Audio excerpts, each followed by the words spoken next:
What is up, you absolute degenerates? I can't believe you came. I told you never to come back again. Holy. Nah, I'm just kidding. I'm just talking to Mick. How's it going, people?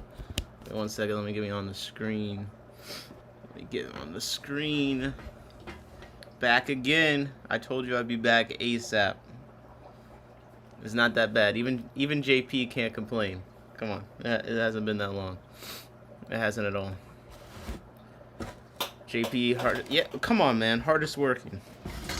Hardest working.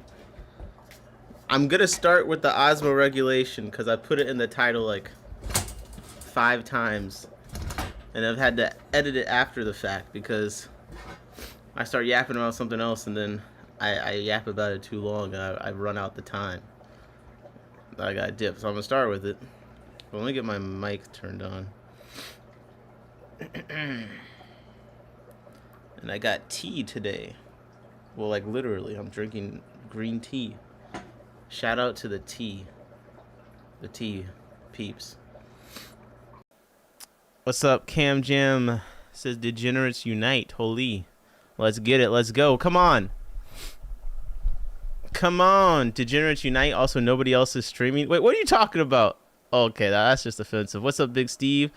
I saw Lisa Wolf. How's it going? See you over there. Diana says, yay, feels like it's been forever. Oh my gosh, you guys are so high maintenance. What's up, Diana? How's it going? When did I last stream? Let me see. I last streamed literally 2 days ago. Come on, bro. It's 2 days ago. We're staying consistent. I'm probably going to stream again tomorrow. I need to respond to a couple of fish. We'll see. Featherfin said coffee is better. I don't know about all that. I don't know about that. What's up, Featherfins? How's it going? JP said no good. So you guys are just watching me right now because you have nothing, no one else. And if someone else streamed, you dip. All right. Well, it's good to know where we stand. Next time you're begging me to stream in the Discord, I'll remember this. Okay, so today we're gonna get into some stuff. I kind of been wanting to understand what osmoregulation in fish is better. And because I want to do that, that means I'm going to read about it and research it live on stream. And you'll all get to see how little I understand and know. But hopefully, we'll start to figure it out a little bit.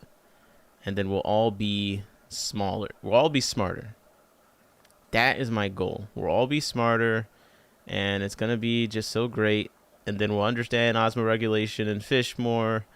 And maybe that'll help us when we start thinking about health things and different salinities and all that kind of shit. Yes? Okay, perfect.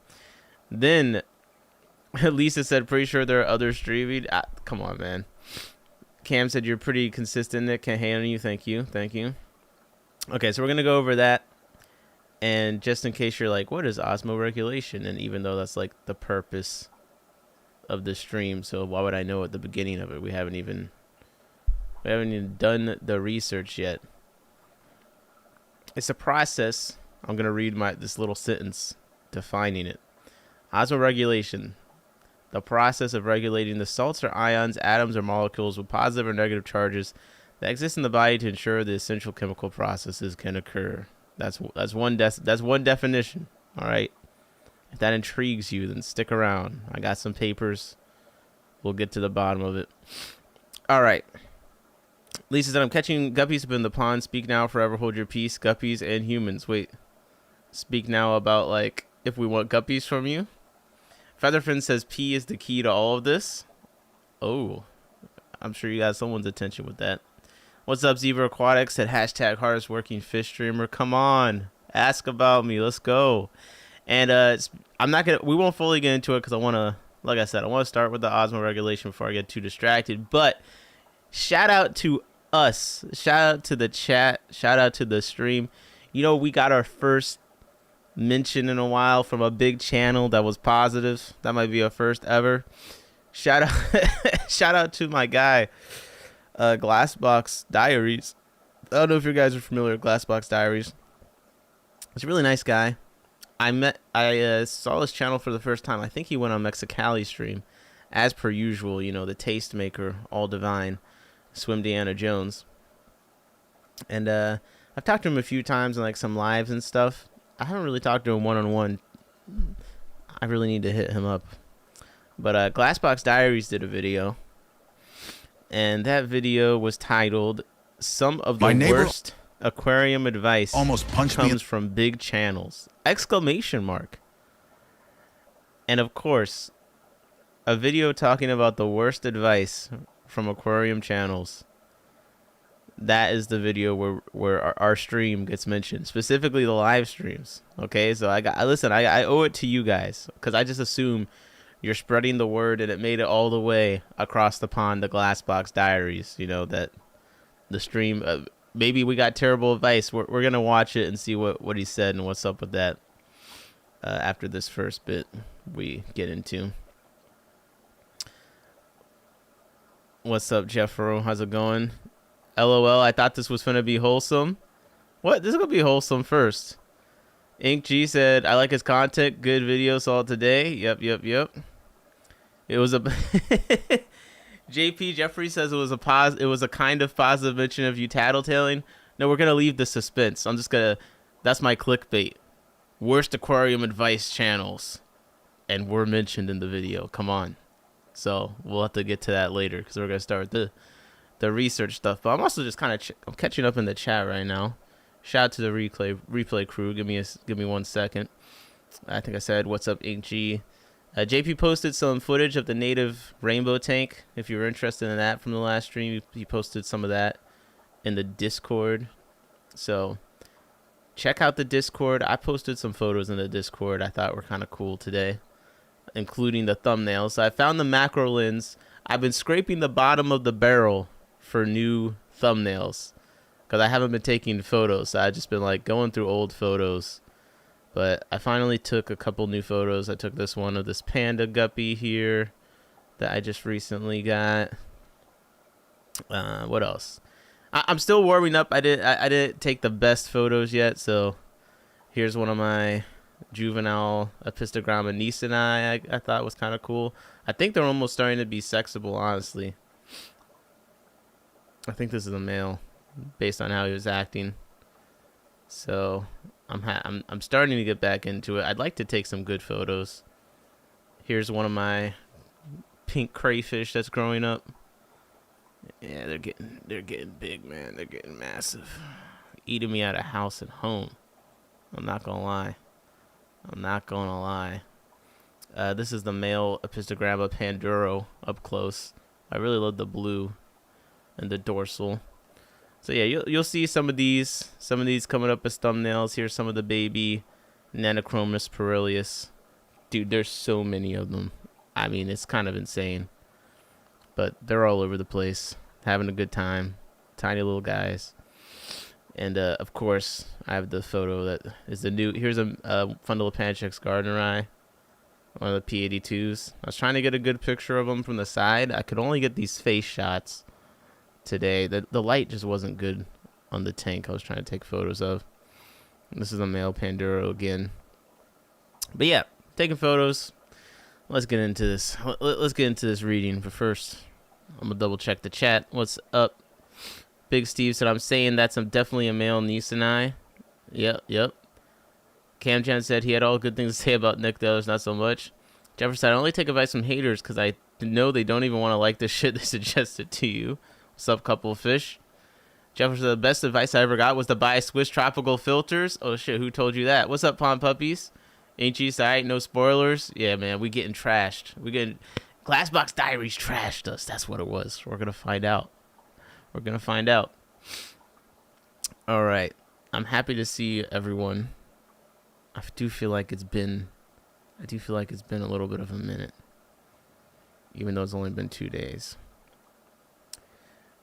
So the hardest part about trying to find something, like find information about osmoregulation, is actually that it's not like an uncommon topic to talk about. So there's a lot of varying graphs and stuff, and since I already don't know that much about it, it's hard to like see which ones are the most accurate or most useful not too dumbed down, because a lot of college course stuff it comes up when I'm looking up this topic. I mean, it's something that's actually pretty interesting.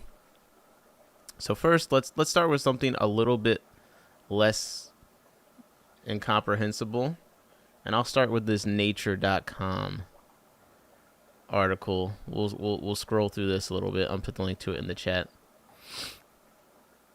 Cam said, do you gotta buy Swiss Tropicals from the website only? It's not on Amazon? Yes. That is my understanding. Reject. We're gonna do a lot of vocabulary. I'm trying to work on actually understanding vocabulary here. And the thing that's gonna keep coming up is telos. And this will definitely be on the next quiz, because the next quiz I make is gonna be very vocabulary based. But let's just remember telos fish. This always comes up in these papers. Let's go to Britannica for this definition. So telos, any member of a large and extremely diverse group of ray-finned fishes, along with chondrosteans and holosteans. They are one of the three major subdivisions of the class Actinopterygii. I can't even read that. The most advanced of the bony fishes. The telos include virtually all the world's important sport and commercial fishes, as well as much larger number of lesser-known species. Telos are distinguished primarily by the presence of the homospherical tail, a tail in which the upper and lower halves are about equal. It comprises 30,000 species, with new species being discovered each year. So I just want to get that definition out the way. Let me see. Diana said, I was thinking about doing that too. Go for it. Are you going to catch some stuff for the pond as well? Oh my goodness. Oh my goodness. So, let's begin.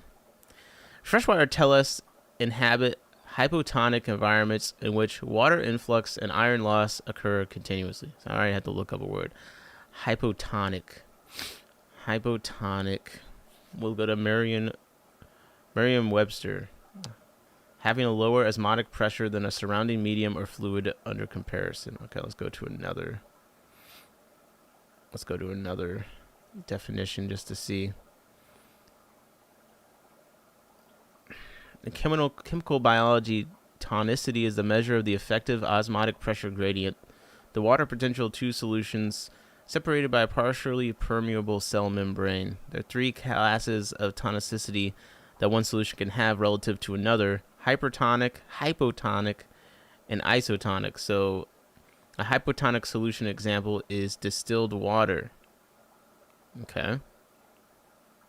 Hypotonic solution has a greater concentration of non-permeating solutes than another solution. In biology, the tonicity of a solution usually refers to its solate concentration relative to that of another solution on the opposite side of a cell membrane. Perfect. We totally comprehended all that.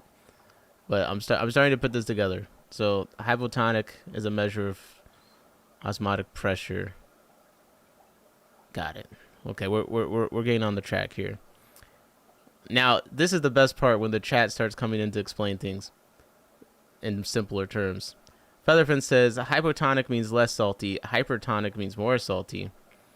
Lisa said, hypo always means less or under. Hyper means over or more.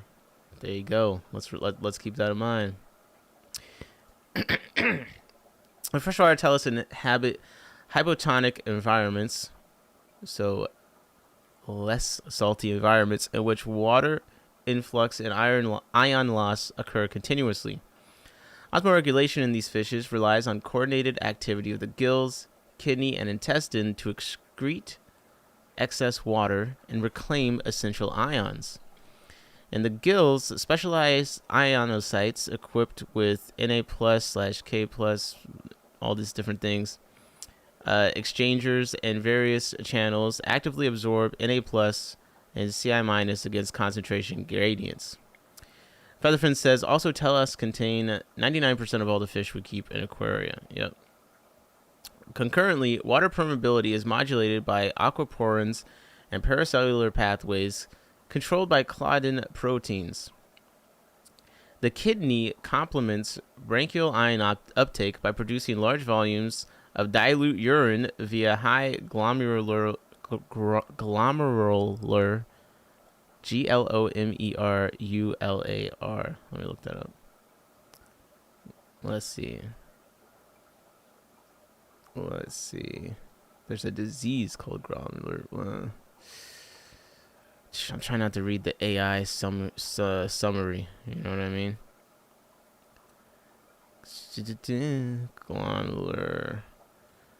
Glomerular disease caused by inflammation of blood. Okay. Google AI says it's a tiny cluster like networks of looping blood vessels in the kidneys. Let me see. I think this might be a case thing. Glomerulus kidney. Got you. The glomerulus is a network of small blood vessels known as tuft located. Okay. Anyways, I'm getting distracted too much. Hey, glomerular is how I always pronounced it. Thank you very much for that. Let's go. Hyperactive child, for instance, calm the F down. Featherfin Films gave another example of hypo being lesser under hypostomus catfish. So that means undermouth. Got you. All right. So I'll go off the pronunciation of Chibi in the chat. Glomerular. Filtration and low tubular reabsorption, selectively reclaiming ions through transporters in proximal and distal tubes.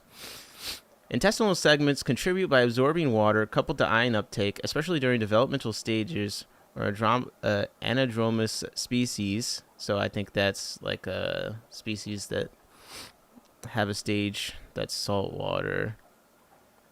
Yeah, born in freshwater, migrate to the ocean. Let's see. Ascending rivers from the sea for breeding. Oh. All right.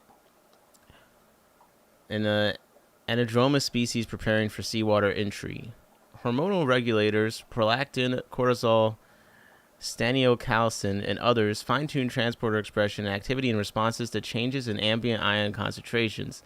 At the molecular level, transcriptional and post-translational mechanisms adjust the abundance and localization of transport proteins, ensuring rapid acclimation to fluctuating osmotic challenges. Integrative studies have been begun to reveal crosstalk between osmoregulatory organs and even between host and microbial communities, underscoring the complexity of maintaining homeostasis in ion-poor freshwater ecosystems. Featherfin Films says getting distracted is part of the fun in reading papers. All right, enable me. Featherfin said our intestines do the same thing with water uptake. Got you. So, technical terms, this is their definition. Osmoregulation, the process by which organisms control the concentration of water and electrolytes in bodily fluids to maintain internal osmotic balance. So that's my first little summary that I wanted to get started with.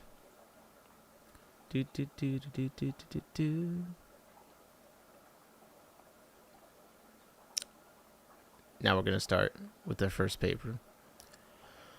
Whew, I'm rusty reading this kind of stuff, guys. I'm not gonna lie. Bear with me. This is from July 2021, and let me make sure. God damn it! I didn't get the full PDF. Give me 1 second. See, I told you that I am 100% rusty.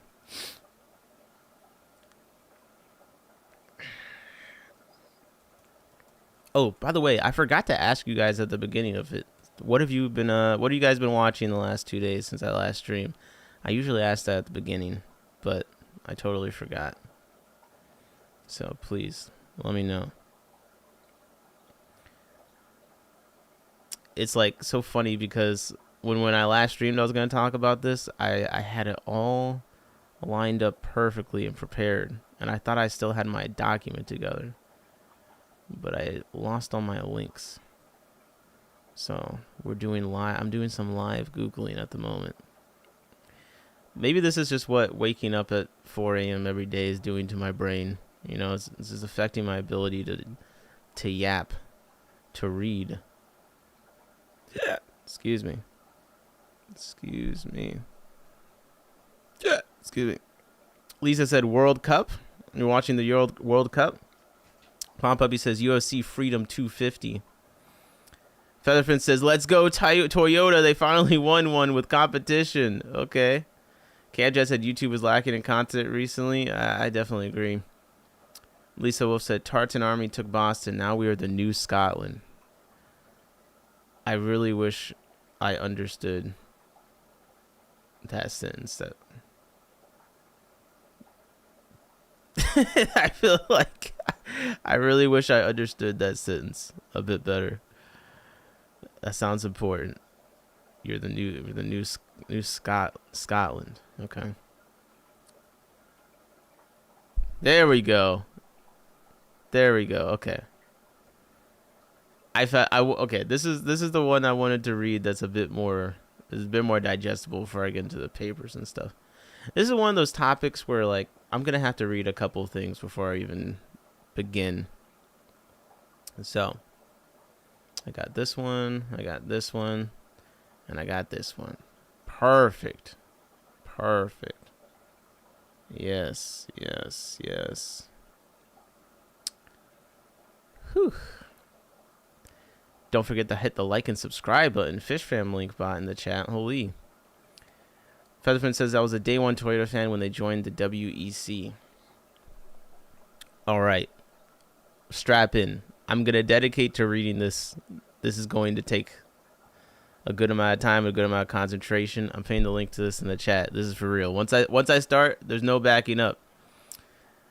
JP Jeffries says Britain's Fish is starting to live stream. Also found Art Gill's. Oh, Britain's Fish is live streaming? That'd be cool. He seems like an entertaining guy. He definitely seems like he's got some personality. I think that's like the hardest thing. There's so many like people that like got the AI script content and stuff. There's no real personality, so it's hard for me to watch. I need to be entertained, you know. Okay, let's go to the beginning. A brief history of the study of fish osmoregulation. Now this is what I'm talking about. This is gonna give me the context, or also give me a way to fall asleep easily. All right. And this is the Mount Desert Island the central role of the Mount Desert Island Biological Laboratory. So it's a bit of a story here mixed in with talking about osmoregulation. That's why I thought it would be interesting. So the Mount Desert Island Biological Laboratory has played a central role in the study of fish osmoregulation for the past 80 years. Scientists have made significant discoveries in basic patterns of fish osmoregulation, the function of glomerular kidneys, and proximal tubular secretion. Let's see if I did better there. The roles of NAC1 co-transporters in intestinal uptake, and gill and rectal gland secretion. The role of shark rectal gland in osmoregulation, the mechanisms of salt secretion by the telos fish gill epithelium, and the evolution of the ionic uptake mechanisms in fish gills. This short review presents the history of these discoveries and their relationships to the study of epithelial transport in general. In 1921, the Hartswell Laboratory, which housed Tufts University's Summer School of Biology, moved to Mount Desert Island, Maine,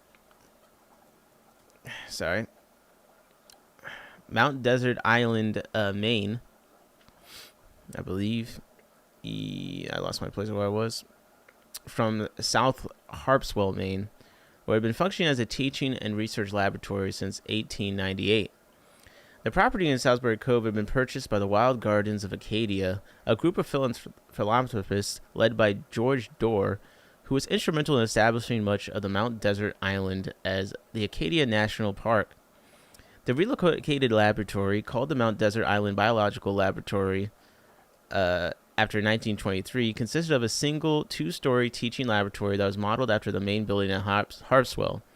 Undergraduate courses continued to be taught in the early years, but by the late 1920s, much of the teaching mission of the MDIBL had been replaced by research groups that were attracted to the local marine species, the scientific collegiality and Main Island ambience.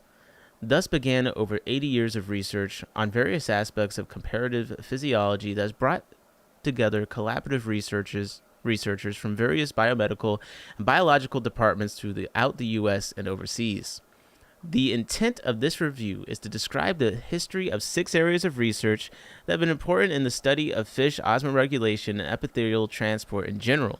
In each case, the research at MDIBL has been central to what is presently known. And if you have a drink, I'm going to take a sip from my tea. You can clink whatever water or whatnot you have. And let's get into this. I'm locked in. Okay, 3, 2, 1. Cheers. Cheers. All right. History. The basic pattern of marine fish osmoregulation. I'm just going to say Chapter 1. The basic pattern of marine fish osmoregulation. We're doing audiobooks.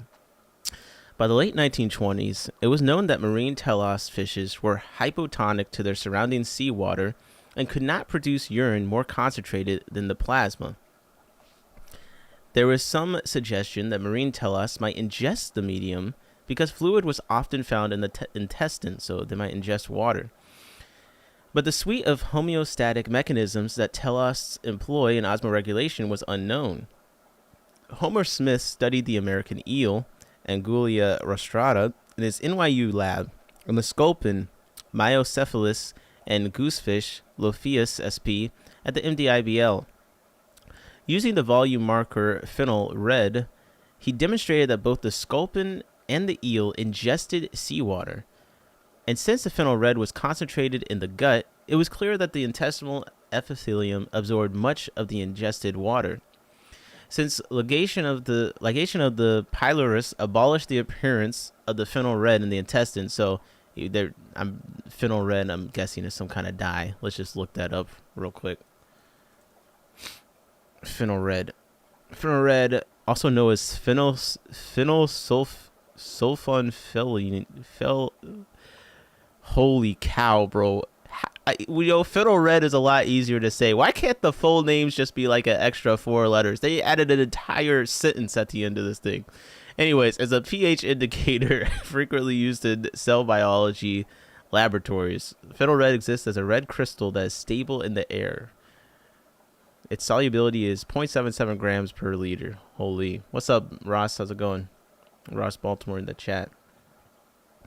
All right. Since ligation of the pylorus abolished the appearance of phenol red in the intestine, it was settled that the intestinal dye entered the fish via the mouth, not by diffusion across the gills. Oh, interesting. M. Broom said, "Man, you totally skipped over goosefish. That's a crazy looking fish." All right. Let me look up the goosefish. Listen, you guys said that I can get sidetracked. If there's something you want me to go back and double check on. Goosefish. Oh, man. This is one of those, a face a mother couldn't even love. This is going in the firehouse Dropbox for sure. Holy. What in the world? This thing. Why don't they use this? Why is it always the blobfish they use? It's like, oh, this is ugly. This is like just as ugly as the blobfish. Oh, man. It's a bottom dwelling. Oh, this is monkfish? Oh, shit. I think I've eaten this. Because I think they eat this in Scotland. Monkfish, Scotland. Food. I'm pretty sure I ate this. Yeah. They eat this a lot in Scotland. I went to a Michelin star restaurant. Me and Jessica went. It's like the first time I'd done something like that. It was pretty cool. I forget how many stars they had. It was like 1 or 2. It wasn't, And one of the dishes was monkfish. But I mean, I didn't see what it looked like this. So I didn't have to think about it. It just looked like fish meat. But sea frogs, toadfish, fishing frogs, frogfish, and sea devils. They got all the great names. Yeah. Characterized by having highly compressed head and bodies, the frontal ridges have a covering of low, blunt knobs or cross ridges. All these scientific words just to say this fish is ugly as sin. My God. Found along the east coast of Europe. Yeah, okay. I think we've seen enough. Thank you, Broom, for that. Imprum said it's a fish made of 85% beard. All right. Listen, if you like your mirrors, don't put this one up to it. Might crack. What's up, Benjamin? Benjamin said 6'7". Smart person said monkfish is delicious, sadly in danger of being overfished. Really? Oh my gosh. Camjan said gross. All right. So using this dye, they were able to determine that it was concentrated in the gut. It was clear that the intestinal epithelium absorbed much of the ingested water. Right. So they decided it was, since ligation of the pylorus abolished the appearance of phenol red in the intestine, it was settled that the intestinal dye entered the fish via the mouth and not diffusion across the gills. Ross said sounds about white. Come on, man. Smith calculated that approximately 90% of the ingested fluid was excreted extra-renally. Jesus, I'm going to look that up. Now, hold up. 1 second. That word is bringing up something about I don't want to bring up on stream. He appeared to be unaware of the fact that the osmotic gradient across the gills would favor the osmotic withdrawal of water from the fish across the thin epithelium. Ross said making the species go extinct. By sampling gut fluids at various sites along the intestine, Smith found that Mg2 plus and SO2 the 400 plus concentrations increased far above the level of even the surrounding seawater. The total osmolarity, however, decreased along the intestine, reaching approximate isotonicity with the fish plasma. Smart person said extra-renally is outside the kidneys, as in the kidneys weren't filtering out. Okay. So they ingested the water through the mouth, but it was excreted extra-renally. Got it. The total osmolarity, however, decreased along the intestine, reaching the approximate isotonicity of the fish plasma, suggesting that the NaC1 was absorbed in addition to water. Importantly, Smith also confirmed early studies that the urine was invariably isotonic or even hypotonic to the plasma, and that, like the intestinal fluids, the urine contained high concentrations of Mg2+. Let me look up what this is so I can stop saying this math. Okay, magnesium ion. That's positively charged. Okay, got it. Mg2+. So what's this other one? SO with the 2 over the 4 and the plus. Let's see. Code to the Discord. There shouldn't be a code to the Discord, Ben. Although you might have been banned because I think your Discord account was hacked and was posting adult content. So JP said the thing I was just looking up is salt, and then Smart Person said sulfate. And yeah, sulfate ion. And then so we have sulfate ion and we have the magnesium ion that's positively charged. Cool. JP said it's a different salt. Gotcha. So the urine contained high concentrations of magnesium ions that are positively charged and sulfate ions. It is interesting to note that Smith observed that osmotic pressure and inorganic composition of the urine in goosefish, which possesses a purely tubular kidney, was similar to that found in the eel and sculpin, both of which have a glomerular kidney. I don't know why that word is kicking me.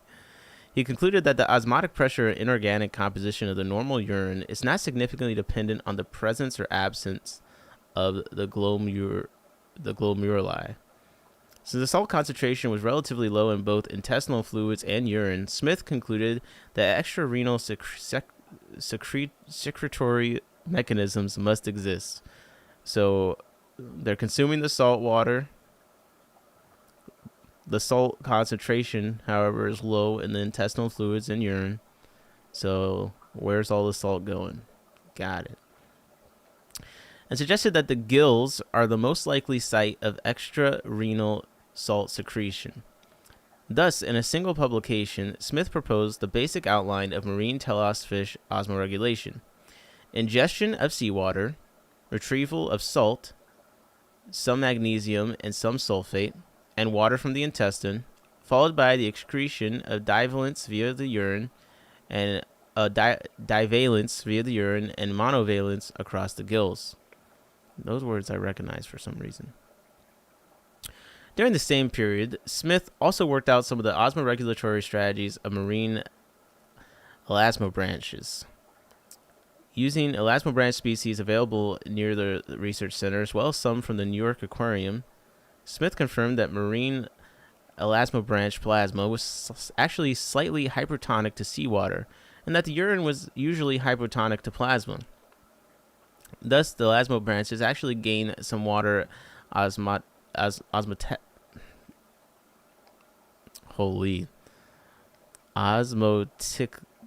I gotta look how to say this, bro. I feel like I became illiterate overnight. Let's see how Emma Sane says this.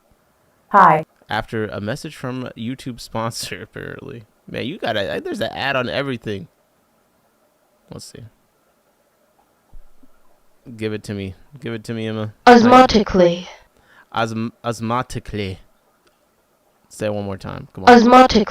Osmotically. Perfect. All right. Actually gain some water osmotically, which is balanced by the excretion of hypotonic urine.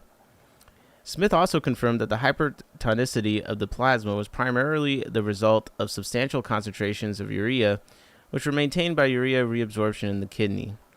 He also suggested that in marine elasmobranches, like the marine telos, the gills were the site of extrarenal excretion of salt. The function of the rectal gland was not discovered until 1960 at the MDIBL. Nevertheless, most of the basic strategies of marine elasmobranch osmoregulations had been worked out by Smith. And we have a great little diagram here where it says drink and it just points at the mouth. So this is a hilarious diagram.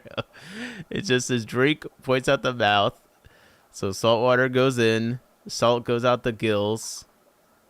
We got some salt and H2O over here, and low volume isotonic and divalent ions going out in the pee. So the basic pattern of marine telos osmoregulation: to offset the osmotic loss of water across the gill epithelium, the fish ingest salt water through their mouth, absorb salt and water across the esophageal and the intestinal epithelium. Urinary water loss is kept to a minimum by production of a low volume of urine that is isotonic to the plasma, but contains higher concentrations of divalent ions in the plasma. Excess salt is excreted across the gill epithelium.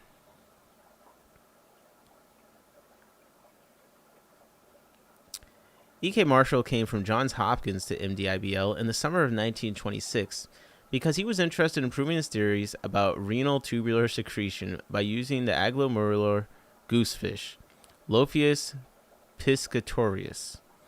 Working with Homer Smith, Marshall measured the diameter of the renal corpuscle in a variety of marine and freshwater telos. The corpuscles of the freshwater fish, carp, goldfish, trout, and perch, range from 60 to 106 micrometers in diameter, and those of the glomerular marine telos, e.g. sculpin, sea bass, cod, and haddock and flounder, range from 35 to 81 micrometers. 16 species such as pipefish, seahorses, toadfish, and goosefish were found to have no renal corpuscles. Featherfin said goosefish equal a type of monkfish, which in turn are in the anglerfish family. Yes, and they're deliciously ate in Scotland. Buzz says, I wonder if water gets harder as time goes by in tanks that only get top-offs. Yes, it does. I believe. Let me not add. Let me not get in another video about bad advice from fish YouTube channels. Okay. Pipefish, seahorses, toadfish, and goosefish were found to have no renal corpuscles. Marshall also demonstrated that the urine flows he measured in the goosefish and toadfish were of the same order as those measured in glomerular marine telos, such as sculpin. In addition, his measurements of urine, ionic and organic, constituents found no differences between glomerular and agglomeralular species.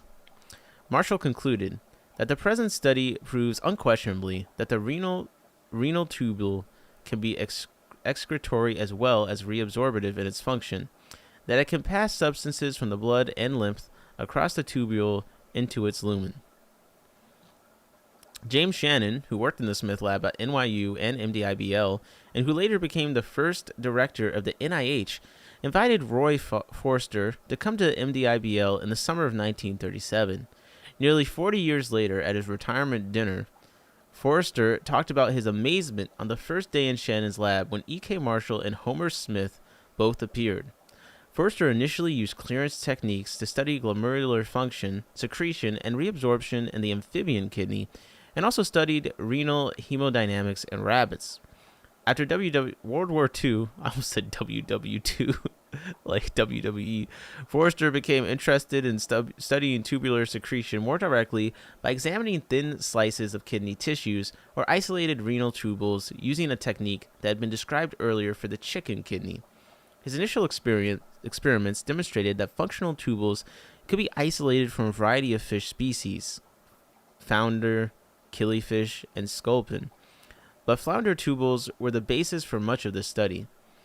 The tubules could concentrate phenol red to nearly 4,000 times that in the perfusate, and this secretion could be inhibited by cold, anoxia, cyanide, azodide, and dinitrophenol, and mercury, demonstrating the energy requirements of this secretory process. More recently, this technique has been used to study the mechanisms and control of transport of various organic molecules across flounder and killifish proximal tubules. Using the isolated perfused proximal tubule techniques first worked out in rabbit nephrons, and also used with flounder tubules at MDIBL, Klaus Binnenbach and colleagues studied the role of proximal tubular salt in water secretions and fish renal function at the MDIBL during the 1980s and early 1990s. The initial studies demonstrated that the proximal tubule of the shark, Squalus acanthius, let's look at this shark. I bet it's going to look like a shark. God damn it, I was right. That shark looked like a shark. How did I know? Yo, how did I know? I don't miss.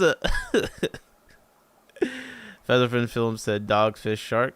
Okay, he's up on the sharks too. Yep, that's definitely a shark. Okay, so it found that this shark secreted Ci minus a chloride ion, I believe, into the lumen of the perfused tubule against the electrochemical gradient with basolateral uptake, possibly via furosemide-sensitive salt co-transport carrier. Wow. A subsequent study showed that the shark tubule could produce a furosemide-sensitive net secretion of fluid that was slightly hypertonic to the peritubular fluid, but they contained Na plus and Ci minus, the chloride, at concentrations equivalent to the peritubular fluid. They proposed that the driving force for the fluid secretion in the shark proximal tubule was the basolateral entry of salt via the furosemide-sensitive co-transporter, followed by a apical exclusion of the chloride via a chloride channel, with Na plus following via a paracellular pathway. Interestingly, similar studies on the perfused flounder tubule found that secreted fluid contained significantly more chloride than the peritubular bath, but the magnesium and sulfate concentrations were tenfold enriched, suggesting that these divalent ions as the driving force. This hypothesis was confirmed in an accompanying study that showed fluid secretion was dependent both upon peritubular magnesium and Na+, suggesting that dual driving forces MgC1-2 and NaC1 secretion being the dual forces. Fishko Base said, "Hey everyone, yay Nick is reading so we don't have to, taking one for the team." I mean, I don't know when you'd have to read about this necessarily, but I'm happy to help. We're in it for the long haul today, okay? We're getting through this. I do like the little bit of history here. So we did a little bit of a, intro. I think by the end, I'll have like a rough grasp of starting to understand what this is. Okay. These studies and many others, various aspects of the proximal tubular secretion at MDIBL and elsewhere, has been reviewed relatively recently, and they've seen the importance of proximal tubular secretion in mammalian renal function.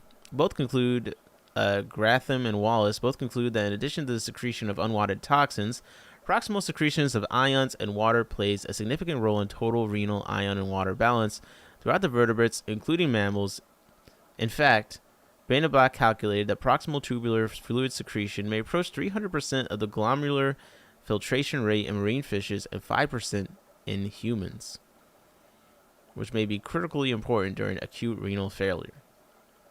So now we're going to take a quick pause to look at this graph I found. This is like a checkpoint. Okay?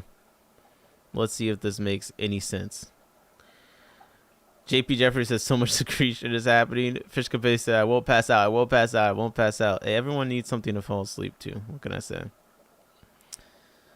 So this is from fishbio.com. Okay. Fish Bio Science Explained. Let's evaluate this graph here. I don't see a feed, so it's not as good as the other one already. But over here we have freshwater telosts. Internal salt ion concentration is higher than the environment. Okay, I like that. Chloride cells in the gills absorb salt ions through a process called diffusion. Okay. Salts are brought in through salty food. The kidneys help retain salt before excess water and some salt ions are expelled as urine. So that's freshwater telos. Internal salt concentration higher than the environment. Getting salts through food. Chloride cells in the gills absorb salt ions through a process called diffusion. Kidneys help retain salt before excess water and some salt ions are expelled as urine. Lisa the Wolf said, I'm eating brownie batter and disassociated. It started with all the corpuscles. I'm sorry. Marine telosts, internal salt concentration is lower than the environment. Chloride cells in the gills release salt ions from blood through diffusion. The fish drinks, quote unquote, water.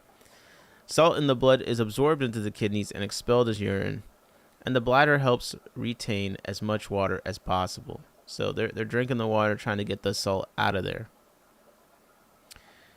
Then we have a new thing that hasn't come up. Osmoconformers. They do not osmoregulate internal salt. Salt concentration in the blood is the same as the environment. These fish are sensitive to changes in salinity because they do not osmoregulate. The gills have fewer chloride cells but can still diffuse salt during temporary travel in fresh water. Excess sodium and chloride are expelled by the rectal gland. Blood urea allows salt concentrations in the blood to be similar to the environment. So, quick little, slightly easier to understand graph here. And now we hop back into the history. Featherfin Film says maybe that's why freshwater sharks are super rare. Yeah, that would make sense. All right. I'm taking another drink of tea. 3, 2, 1. Cheers. Okay. Whew. Let's see. What do I want to hop back into here? Well, we're talking about sharks. So let's speak about the shark rectal gland. As mentioned above, Homer Smith determined that elasmobranchs must have extrarenal mechanisms for salt extrusion and suggested that possibly the gills were the site of this transport.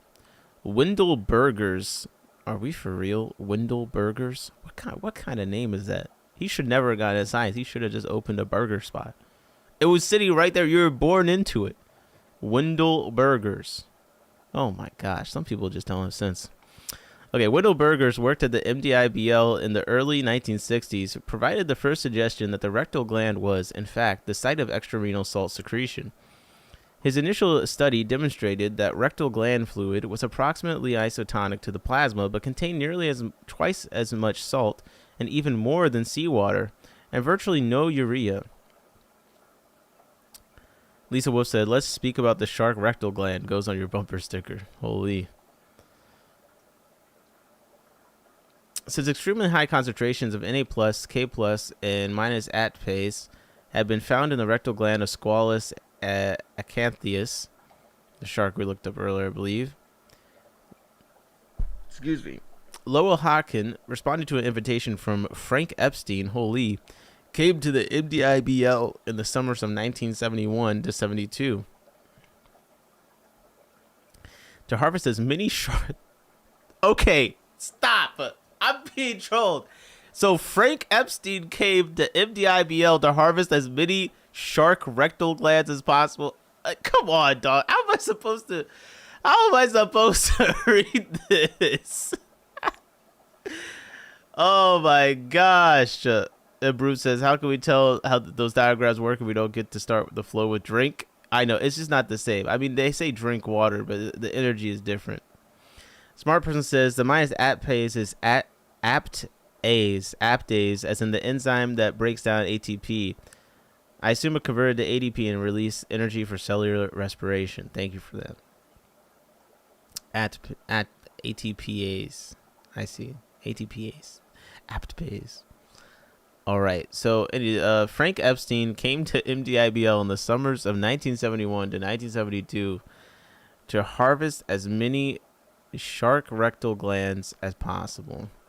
The result was the most complete purification, 66 to 95%, depending on the calculated molecular weight of the putative protein, of Na+, K+, and ATPase to date.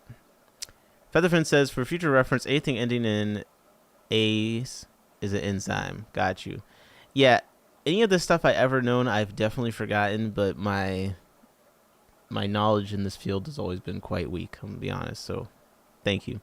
JB Jeffrey says, there's those black iguanas on the Galapagos island that blow salt out their nose. Nose osmoregulating? Ah.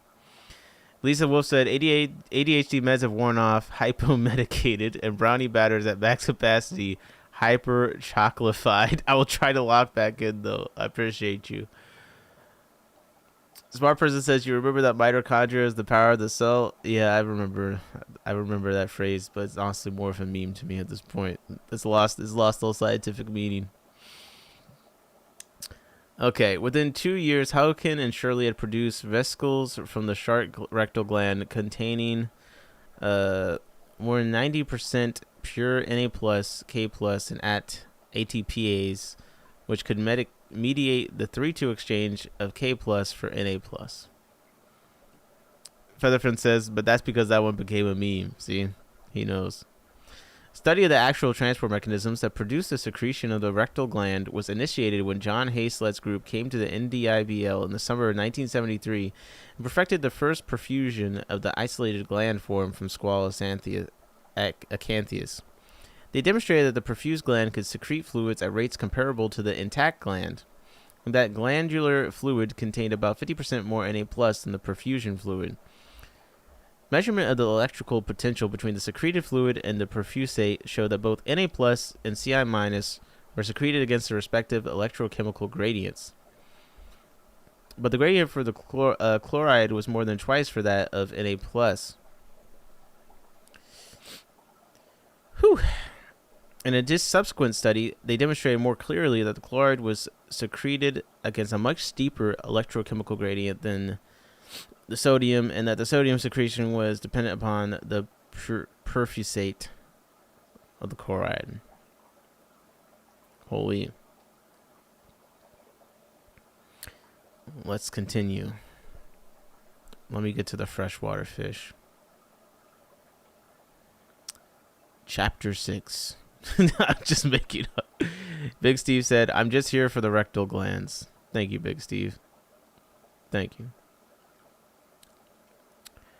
August Krogh was a Danish contemporary of Smith and Marshall and the postdoctoral advisor of Ansel Keys.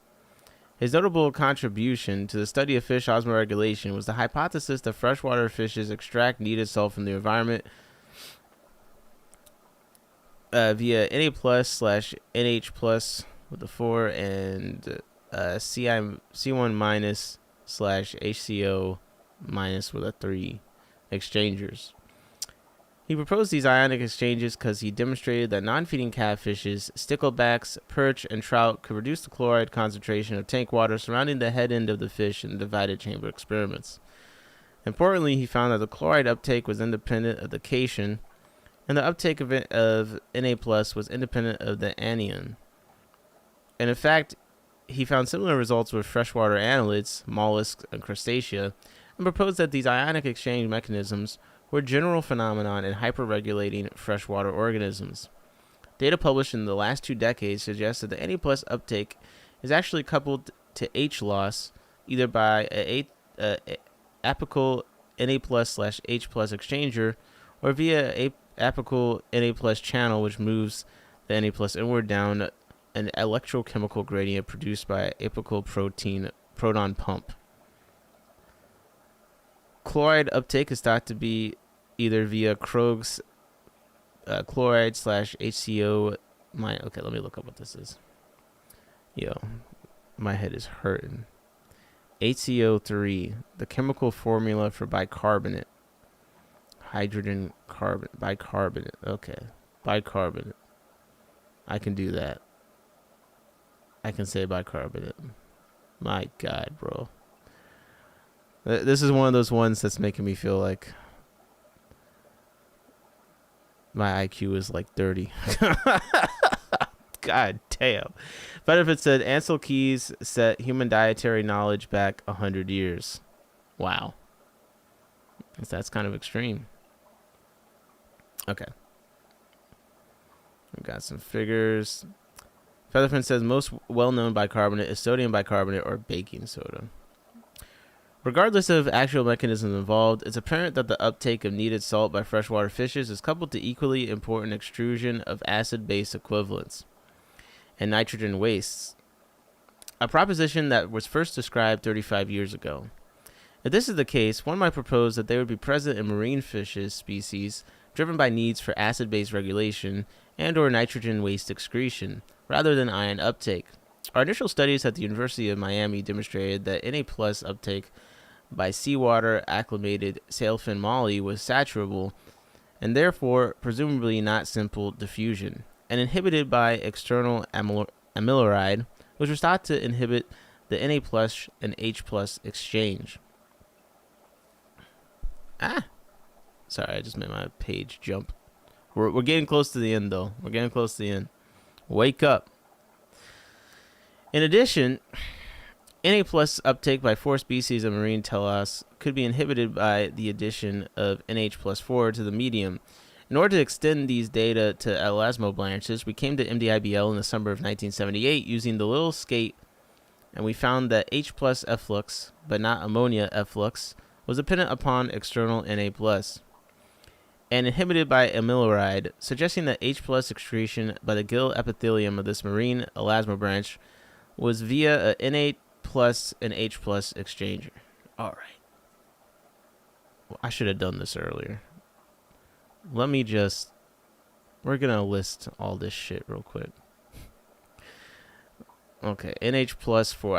Let me just list all this nonsense so I can look it up and do this equals that and this equals that, so I can keep it straight, because it's losing all meaning to my brain as I continue. Let's do this properly here. What else we got? Okay, C1 minus. All right, C1 minus. What else we got? The HCO one.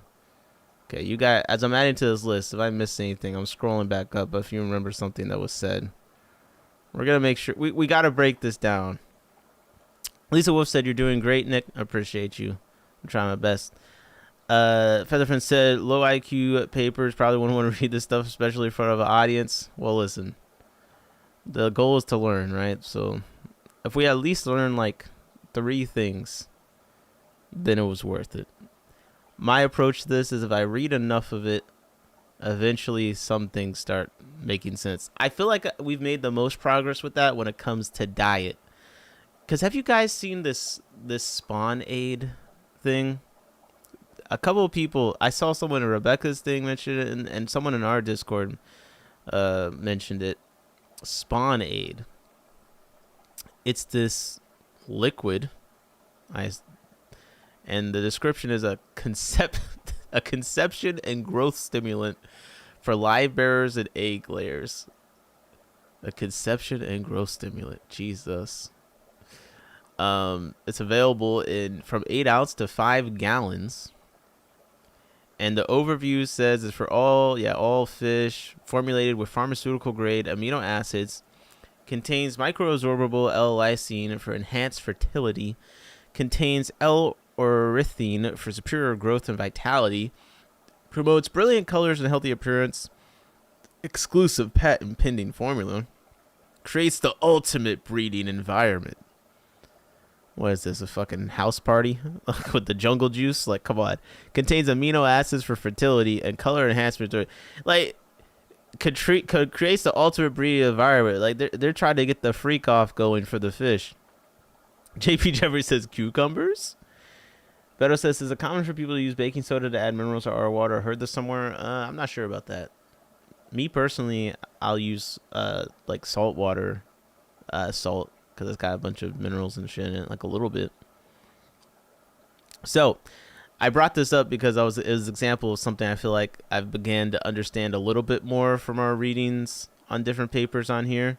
So when you read what's in it that they're saying is behind it, these amino acids and things like that, it's basically just common stuff that's, proteins that are missing from a lot of foods. So basically what this is doing is replacing your poor diet or trying to help with your poor diet. But you could just fix it by feeding your fish better. And a lot of those things, ingredients are the reason why live foods are so great, because they have a lot of those amino acids and stuff that incomplete foods are missing.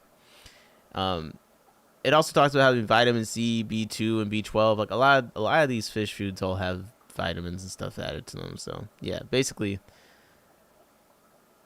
Now the one thing is, here's the directions: shake container before use, add 1 tablespoon, 5 milliliters per 20 gallons of water. So I guess what's different is they say Spawn Aid includes a bioabsorbable aquatic form of these vitamins and stuff. So it's a liquid, and I don't know if that makes a difference in how the fish process it. That could be different than just feeding them, but yeah, kind of interesting, kind of weird. I would just feed your fish live food personally. Smart person said people do it with baking soda but adds a lot of sodium too, due to caution. Okay. Featherfin said creating the problem to solve the solution. This hobby is so full of random products tailor-made to lighten your wallet. Yeah. So I mean, Spawn Aid, if it does work, it could be interesting. Like, hey, I don't feel like feeding all these fish a good diet. Let me, put this liquid in it that has amino acids. But I don't know. All right. Let me get this together. So, NH plus 4. Okay. NH plus 4. Now, I should have known this one. So this is ammonium. No? I believe so. Let me go back and make sure I wrote it right in the thing. NH plus... Yeah.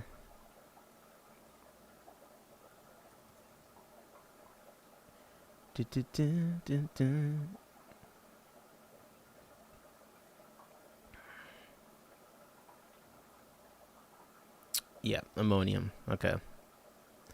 Fish Molly, Big Steve said. Perhaps. Featherfin says just use blackworms, and Marvin Gaye, call it a day. I agree. Alright, so we got ammonium. Okay. Na plus. Alright. Sodium. The sodium ion. Okay. Just give me a second, guys. I gotta do this. Okay. Adam says, I'm definitely going to have to rewatch this to absorb this knowledge. You and me both. Okay, hold up. Imprum said, yeah, it's one of the inducing hormones, isn't it? Yeah. Imprum, what do you think of spawn aid? That could get you to breed all the hard Corys, no? All right. H plus. Positively charged hydrogen ion. Okay. Hydrogen ion. And then this one, C1 minus, or just C1. We have, that was chloride, I believe. Okay. HCO minus 3. That was bicarbonate. Bicarbonate. Ca2 plus, it's calcium. I just had to do this once on like I just got to do a one sheet so I could just try remember. Because even some of these, like, now I'm looking at like, oh yeah, I knew that K was like potassium. I knew that. I knew the ammonium and stuff. I knew this. Like, as I'm like reading through it though, with all these other words, it's like hard for me to remember. All right. Let's close this out. Whew. Regardless of the actual mechanisms involved, it's apparent that the uptake of needed... Oh, did I put this one in? 1 second. Let me make sure this is on my... All these are on my list. Okay. I've got to make sure these are all on my list. Or else I'm not going to know what I'm not going to remember. Imbroom said, it's not a hormone thing. No, I don't believe so. It appears to be just amino acids seem to be the main thing that's special about it. So let me read it again just in case Mitch missed it, or I don't know if he's behind in the stream. But it says it's pharmaceutical grade L-lysine and L-ornithine amino acids to stimulate spawning and improve likelihood of conception. University studies have proven these two proteins are essential to trigger spawning. It also includes bioabsorbable aquatic forms of stabilized vitamin C, complex B, and B12 that enhance egg and fry development and cellular strength. There you go. So regardless of the mechanism involved, it's apparent that the uptake of needed salt by freshwater fish is coupled to the equally important extrusion of acid-base equivalents and nitrogen wastes, a proposition that was first described 35 years ago. If this is the case, one might propose that they would be present in marine fish species driven by needs for acid-base regulation and or nitrogen waste excretion rather than ion uptake. Our initial studies at the University of Miami showed that the positively charged sodium ion uptake by seawater acclimated sailfin molly was saturable and inhibited by external amiloride. There we go. Okay. So I read some of that earlier, but I just wanted to get through that. This next paragraph is about to kill me. In addition, Na plus uptake by 4 species of marine telos could be inhibited by the addition of ammonium to the medium. In order to extend this data to the lesmo branches, we came to the NDIBL in the summer of 1978 using a little skate.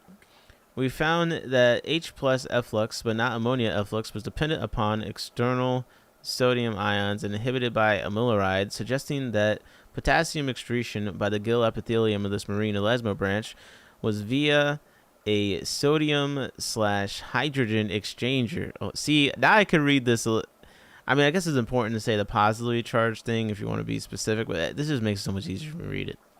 The importance of such exchanges in acid-base regulation in at least telos was shown clearly by J.B. Claiborne and colleagues working at MDIBL, who demonstrated that recovery from induced acidosis in the longhorn sculpin was inhibited by low external Na plus concentrations,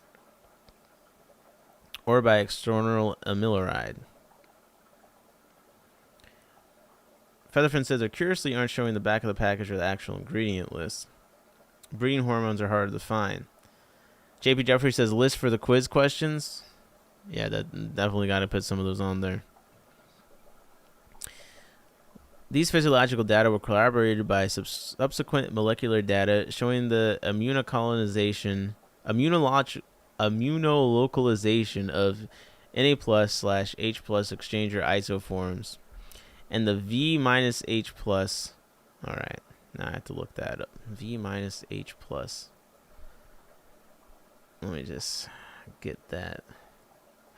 I know it's like basic shit. Well, what is V element? Yeah, vanadium.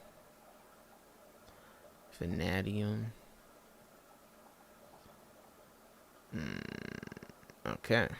You know what? Let me wait until I have more time to look into that. V minus H plus and minus ATPase and the gill epithelium of the scope in seawater.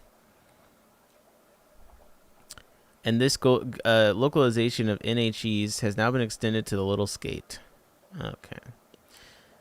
If, as these data suggest, the gill epithelium of marine telos and elasmobranches expresses ionic transporters and channels, and that function in acid-base regulation, but also function in salt uptake, when did these exchangers evolve in the vertebrates? Working at MDIBL in the summer of 1983, we found that acid excretion from the Atlantic hagfish is inhibited by the removal of external Na+, and the excretion of the base was inhibited by removal of external chloride, suggesting that Na+/H+ and C1- HCO- exchangers were present in the most primitive vertebrates before the evolution of either the elasmobranches or telos. This is supported by more recent work at the MDIBL that has immunolocalized an NHE to gill tissue from the Atlantic hagfish. Holy. So I'm going to wrap this. I'm going to read the conclusion. We basically read this whole thing. But again, the link is in the chat to this. I'm putting the link to this in the Discord research channel. So if you want to read it more, and if you want to come back and let us know in simpler terms things that we might have missed that you understand, feel free. But in conclusion, the foregoing outlines over 80 years of research at the MDIBL that has formed the basis for the current models of many of the strategies of fish osmoregulation, as well as mechanisms of ion transport across epithelial membranes in general. It's clear that the synergy that characterizes research at the MDIBL, and indeed other similar facilities at Friday Harbor, has facilitated discussions, techniques, and experiments that played a major role in our current knowledge of osmoregulation and epithelial transport. It's hoped that the next 80 years will continue this tradition. And honestly, the only thing we need to remember from this entire thing is drink. Holy. Are we alive?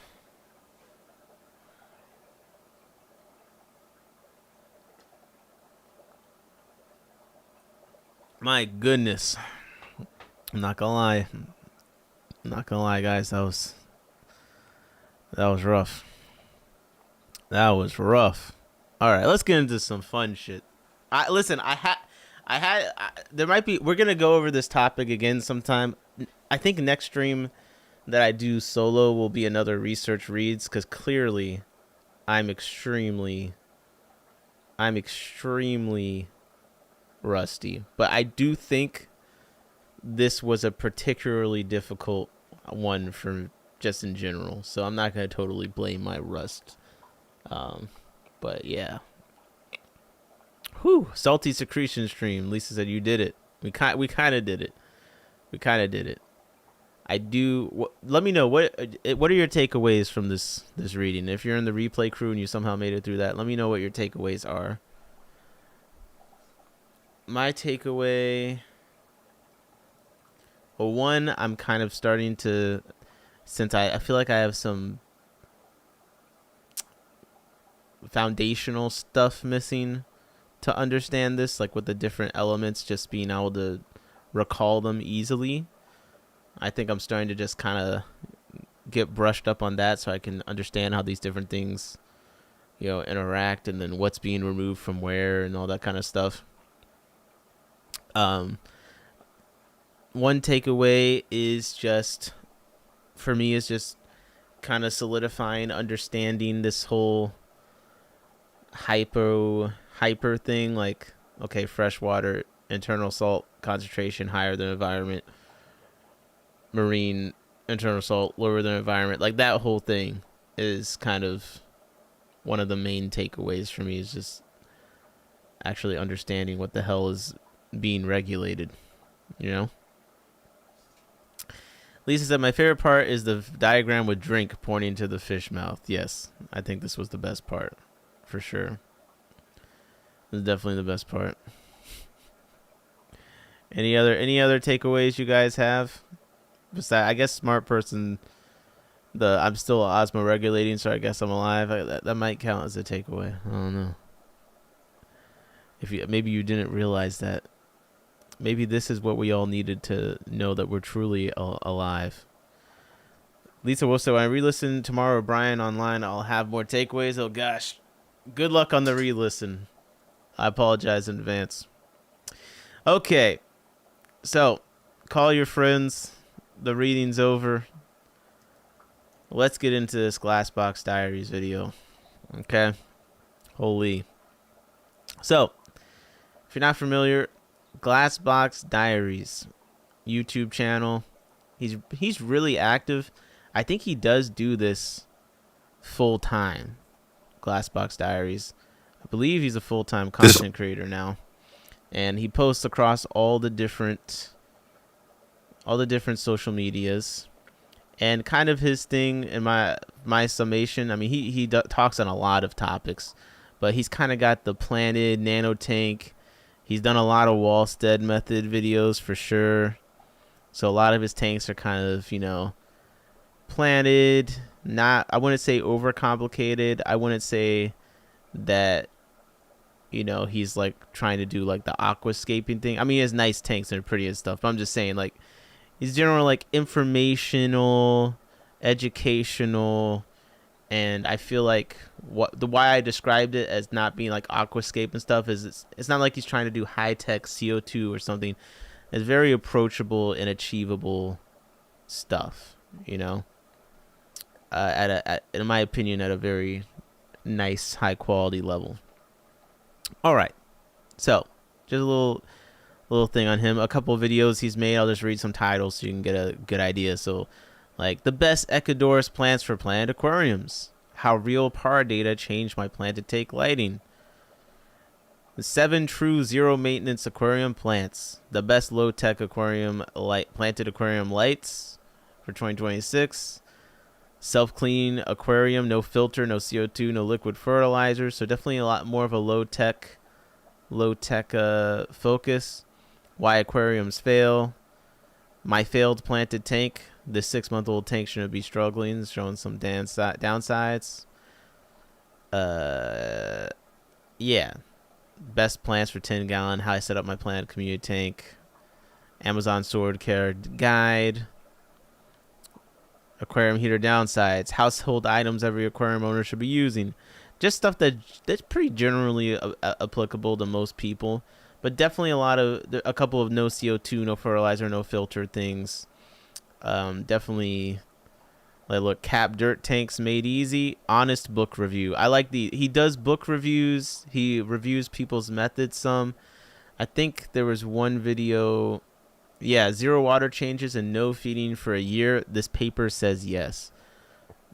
But then the video, he was actually kind of dissecting popular, the paper especially on the bit. ecosystem side of the hobby. So Over the last couple of weeks, I've had a few people send me a paper from Japan claiming that I ran an aquarium for an entire year with 0 water changes, 0 feeding, 0 CO2 supplementation, and 0 pH fluctuation. Now, at first glance, this can sound impressive, but the problem is the deeper that I dug into the paper, the more questions that I had.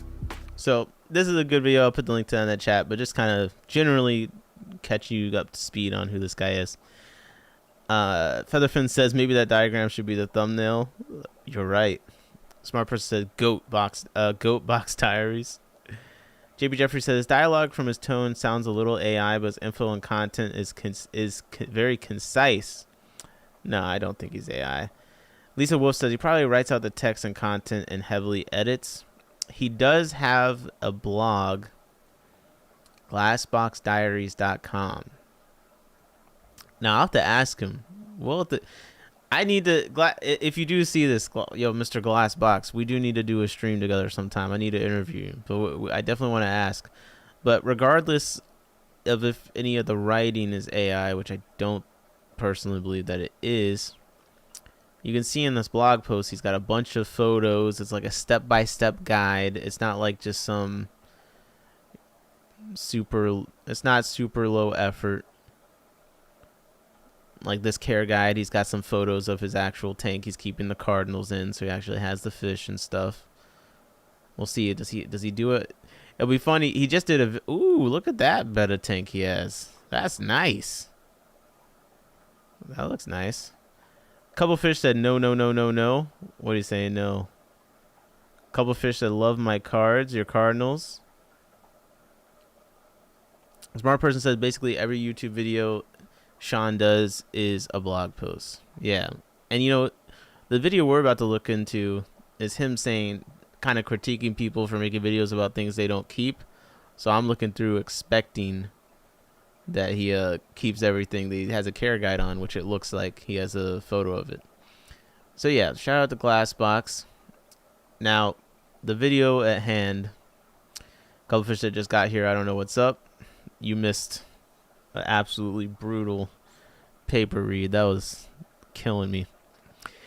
All right, so this video, holy, the title is some of the worst aquarium advice comes from big channels.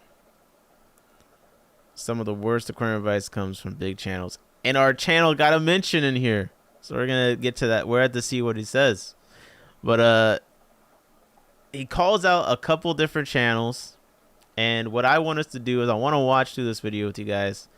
I want to see his critiques of each person, and then we'll kind of just talk about if we've watched that, if we agree with the critique, if we disagree, and kind of the bigger content in general. Smart person said, don't worry. He said big channels. Yeah, that's the hint. He didn't say anything bad about our live streams.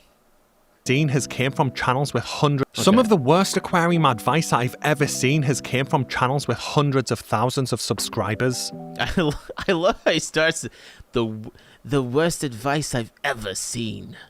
Absolutely brutal. It's brutal, man. Holy. Featherfin says I love being Corridora sized. Wait, what does that mean? With the aquarium hobby being more popular than ever, a lot of beginners are turning to YouTube for advice on setting up their first tank. The problem is that not all aquarium advice is created equally. For every great channel out there providing experience-based information, there's a lot more spreading misleading, outdated, and very questionable advice. Unfortunately, if you're new to the hobby, it can be very difficult to tell the difference between good advice and bad advice. So for today's video, I want to share some Featherfin said I'm not a big channel, so I'm not giving poop advice. Smart person says the intro is scathing. Big C said there's no way I could listen to more than a few minutes of that. Call me whatever. Wait, a few minutes of what? Warning signs that can help you better judge the quality of the advice that you're getting and avoid some of the common traps beginners fall for. The first warning sign that I want to talk about is what I call talking head channels. By this, I mean talking head channels? Now hold up. Creators who sit in front of a camera discussing a wide range of aquarium topics without ever showing you their tanks and proving they've actually done it. Personally, I find this really strange because I can't think of any other pet niche out there where this is considered normal. Bro, come on. He said, I don't know anywhere else this is considered normal behavior. Come on, bro. Come on. By this, I mean creators who sit in front of a camera discussing a wide range of aquarium topics without ever showing you their tanks and proving they've actually done it. Is that true, though? Do you guys feel that? Like, do you think there's really that many people that just, they make videos on stuff they've never done? Or, like, stuff they never keep, or they don't actually show you them doing it? I feel like, I mean, I think Care Guides is the most obvious place that happens that I can think of. Definitely a lot of Care Guide videos on fish that people haven't kept. Personally, I find this really strange because I can't think of any other pet niche out there where this is considered normal. If you go and watch content about dogs, cats, rodents, reptiles, birds, or any other pet, the creator is usually more than happy to show off their pets, their enclosures, and how they care for them. For some reason, in the aquarium hobby, a lot of creators just sit in front of a camera and discuss topics that they might not have direct experience with and never share evidence that they've actually done it. To show what I mean, I'm going to use Bentley Pasco as an example because he's Holy. First name of the video. Bentley Pasco. Now we've watched some Bentley Pasco videos on here a few times. I don't think we've ever watched any where he's giving advice though. It's usually like opinion videos. So for me personally, I don't know about the Bentley one too much just because I haven't watched his videos where he's giving advice. But I mean, let's see what he says about it. He's a larger creator with a similar subscriber count to me, and I don't want to come across as picking on smaller channels. In the past, he's made videos discussing Wallstad method tanks and various other cap dirt methods. Okay.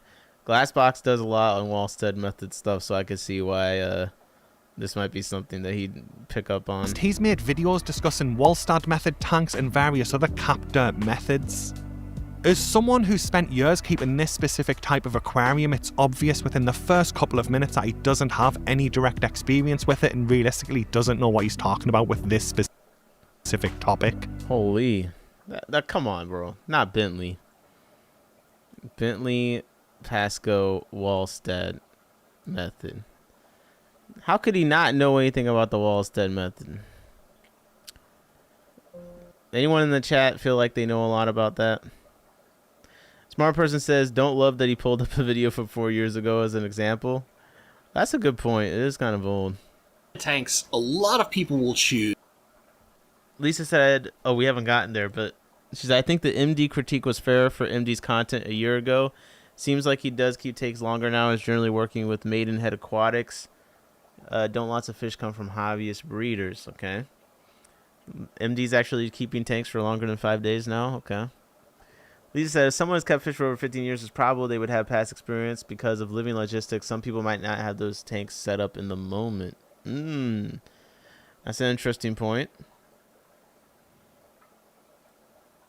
JP says, I think Bentley knows, he just doesn't like the method enough. Well, we gotta fact check my friend Glassbox's claim. Okay? Look, you guys, does anyone know about the Wallstad method? Because he says in the first few minutes you can tell he doesn't know what he's talking about. Smaller channels. In the past, he's made videos discussing Wallstad method tanks and various other cap dirt methods. As someone who's spent years keeping this specific type of aquarium, it's obvious within the first couple of minutes that he doesn't have any direct experience with it and realistically doesn't know what he's talking about with this specific topic. God, bro, he doesn't. What I think what's so crazy about this video is he doesn't really leave many caveats. He's just like, this person is a complete fool, doesn't know what they're talking about, like absolute clown. I'm like, oh my goodness. Okay, I'm just gonna play like the first 3 minutes. Featherfin says, plants, no filter, low stocking. Yeah, that's all it is, right? Use the Wallstad method or a dirted tank in order to get in at a far more budget-friendly option. But there are a lot of mistakes and a lot of misconceptions when it comes to doing a true Wallstad method tank. Oh my. Okay. And today I want to go over some comes to the Wallstad method. Now this all comes from Diana Wallstad's book, The Ecology of the Planted Aquarium. This guy, right? There's some important things we need to note about this. There's a lot of people out there who will say that this is the way to do it. There are other people on the opposite side of the fence who will say, actually, the science is not accurate in this.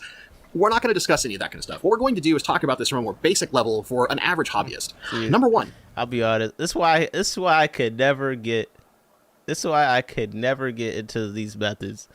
Because I can't even make it in 1 minute on 1.5x speed without being like, dog, I am so bored. This book was originally published in 1999. At a bare minimum, The research is over 20 years old. Now, a majority of the information presented in this book is accumulated knowledge between the 80s and 90s, which means realistically, we're looking at information that is upwards of 40 years old. Technology has changed. The prevalence of aqua soils and a lot of other aids for doing planted aquariums have changed significantly since Diana Walstead put this book. I could kind of see what, because why you talk about technology has changed and stuff, like, isn't the method just kind of what Featherford said, plants, no filter, low stocking? Like, what technology is going to change whether this works or not? Smart person says, quick, Nick, scroll and check out the pinned comment corrections or anything. Sean mentioned Bentley commenters had a lot of correction in this video. Okay, I'll check in a second. Steve said, I think a lot of people talk out their ass, but making videos on topics you haven't personally experienced doesn't make a difference to me. You don't have to have an animal to give. You don't have to have the animal to give good advice. I think I feel like I agree, but at the same time, there's only so many videos. If it's 10 people that haven't kept the thing, they all are going to give the same advice because they haven't kept it. So they don't have anything unique to say about it, with like any experiences, any like little fun facts, things they've noticed from. They don't have any personal testimony to add to it. So they're going off of information that's already out there that everyone else has access to already. So for me, when I'm watching a video about something, I would like it to be someone that's kept it, because after you watch one or two videos, then okay, now you know everything that everyone else already knows, because that's just information that's out there. Then you're looking for like, okay, I need the video where someone actually has kept it and has some original thoughts and information on their experience. That make any sense? This book out. Now, she's still active. She's still in the hobby. That doesn't necessarily mean that these lessons in her book are not applicable. But let's talk about a lot of the pitfalls. Number one, not all dirted tanks are Walstead tanks. I think this is a really common thing. Most people are like, dirted equals Walstead. Not true. Dirted equals father fish, actually. Yeah, that's the biggest misconception. Big father fish, he owns dirted tanks. Come on, bro. The biggest thing is, for a true Walstead tank, right? We need dirt. We need a cap. This is common in most dirted tanks. But more importantly, what's going on here is Walstead is designed to be low tech, no CO2, very typically using only the plants as filtration, and lightly stocked. We want just the fish and the fish food to be providing the nutrients beyond the soil to our plants. No fertilizer. This is what is typically a true Walstead tank. Now, see, I don't know. Again, I'm not an expert on this method, but the way he's presenting it, I can already tell people in this method are probably, there's so many openings for them to nitpick. You know what I mean? You have to be careful the way you say things, because people are going to always find something to complain about. Let's see what the comments are saying under this video. JP said, I think Dustin did it first. Yeah, but Father Fish did it the best. He made dirted tanks a religion, a way of life, a community, a movement. Okay, this comment said, the science may be dated, but it doesn't make it any less valid. Walstad's goal was to figure out how to grow aquatic plants efficiently in a tank with a method, blah, blah, Walstead fanboy. Okay. I think one point you missed is that some people are interested because it mimics the natural. Okay, Walstead fanboy. Walstead is the absolute best method for anyone who wants to practically free. The reason people fail is due to impatience. Start off with a few snails. Let the tank cycle a while before adding fish. Feed less rather than more. My classroom of 3 years old, I set up a Walstead tank. It's clear many comments here have not actually read the book. Why do that when you can have someone on the internet tell you your thoughts about it? The science may be old, but the third edition of the book was released in 2013, so I don't understand the argument. Either way, don't take someone else's word for it. Buy a copy yourself. Support a dedicated hobbyist and make up your own mind. Okay. I see. Can't say I agree with the tone. I've heard for 55 years how the hobby has changed.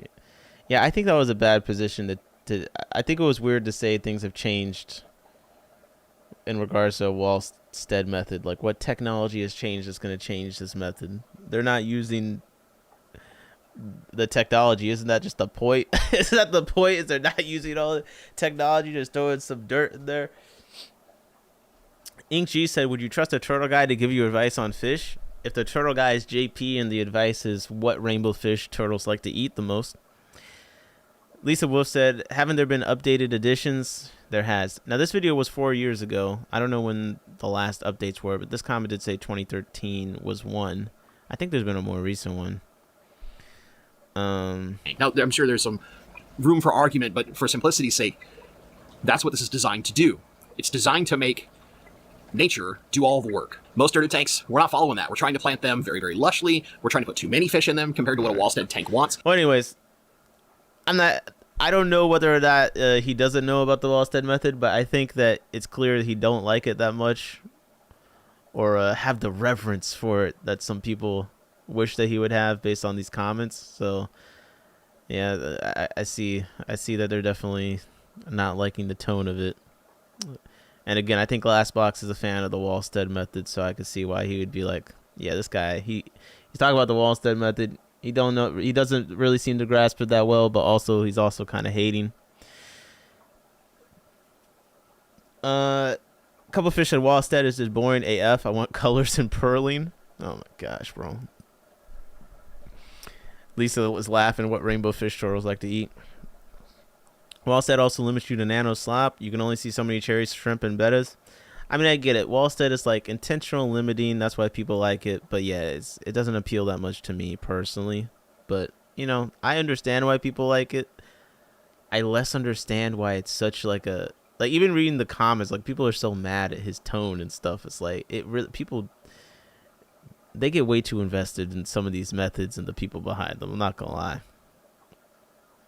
A lot of his viewers who were in this specific niche kindly commented on his videos pointing out where he went wrong, and to his credit he did leave the comments up rather than deleting them. The issue is, beginners watching those videos can't pick up on the mistakes quickly and might think he's a good source for this specific type of aquarium keeping, and may... Wait, did Bentley make any other videos on the Wallstead method, or is that it? Bentley Pasco. Because all I see him do is, like, recently it's just been some random opinion stuff.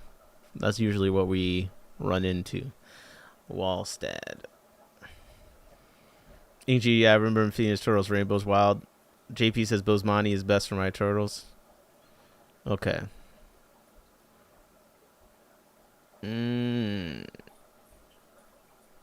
So, like, he hasn't really talked about Wallstead in a while.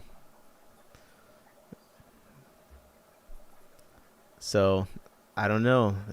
It might be a reach. He might be good now. May not scroll down to read the comments to realize where he went wrong.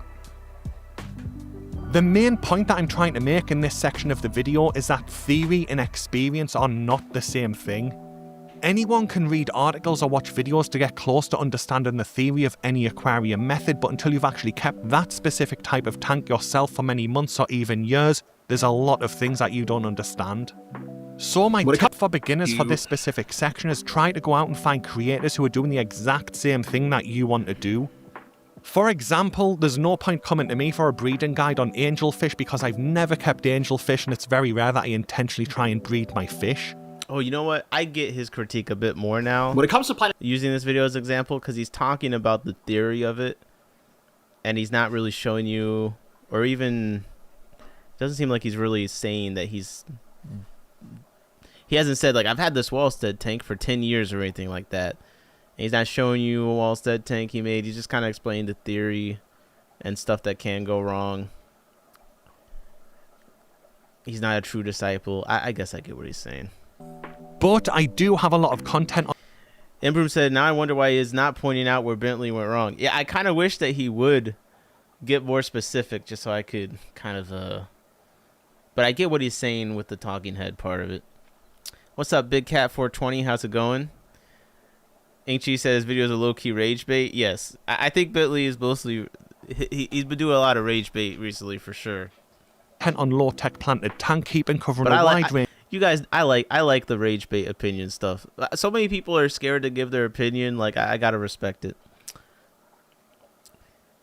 A smart person said, how could he point out what he went wrong when Bentley doesn't show us anything about his Wallstead setup? Yeah, I think that's more the point he's making. Range of methods, because that's my main thing in the hobby. Moving on, and we get to creators who say one thing in their video when their direct experience on the topic is the complete opposite. Unfortunately, this does seem to happen a lot, and the one that I have direct experience with is Steenfoot Aquatics, who are a massive channel with over 120,000 subscribers. Oh, holy. In this video, they claim that betta fish should be living for up to 5 years with proper care. Now, the reason this caught my attention is because my own experience and the experience of pretty much everybody I know who actually keeps betta fish has been very different to that. That's because modern betta fish often struggle with various health issues due to inbreeding, and a lot of people report that keeping them alive for 1 year can be difficult. So I left a comment on their video asking for clarification, and to their credit they did reply giving a full answer. Unfortunately though, as you can see, their direct experience when keeping betta... Okay, so his comment, okay, so complaint number 2. We got Steenfoot Aquatics, and he's saying that in their video they said your betta fish should be living up to 4 to 5 years, I guess, with proper care. And I think we're just talking about like betta splendens, like domestic Petco situation. 5 years does seem like a long time. It does. We've done streams before. I think people have left comments saying they've had a betta fish live a long time. But the average very good betta fish keeper, I don't know if they're all keeping their betta fish to 5 years. You guys are gonna have to let me know. I haven't even been in the hobby 5 years, so I don't freaking know. But he left this comment on their channel. He said, "Evening, guys." This was 4 months ago. Oh, let me do. "Evening, guys. I'm not familiar with your channel and have only seen this video, but do you currently have a betta fish that is 5 years old, or have you had one reach that age recently?" And they responded, "I stopped keeping betta splendens a long time ago due to the struggle of finding specimens that are ethically and thoughtfully produced."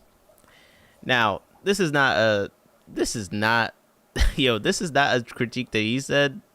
I find this comment to be outrageous. You're telling me Steenfoot Aquatics with 5 billion affiliate links from online Wet Spot, Moonlight, Dan's Fish. They seem to be friendly with Aquarium Co-op, got less sponsorship. 100,000 subscribers. They can't find an ethically sourced betta splendens. They can't find... that is the dumbest thing I've read in this comment. He's talking about...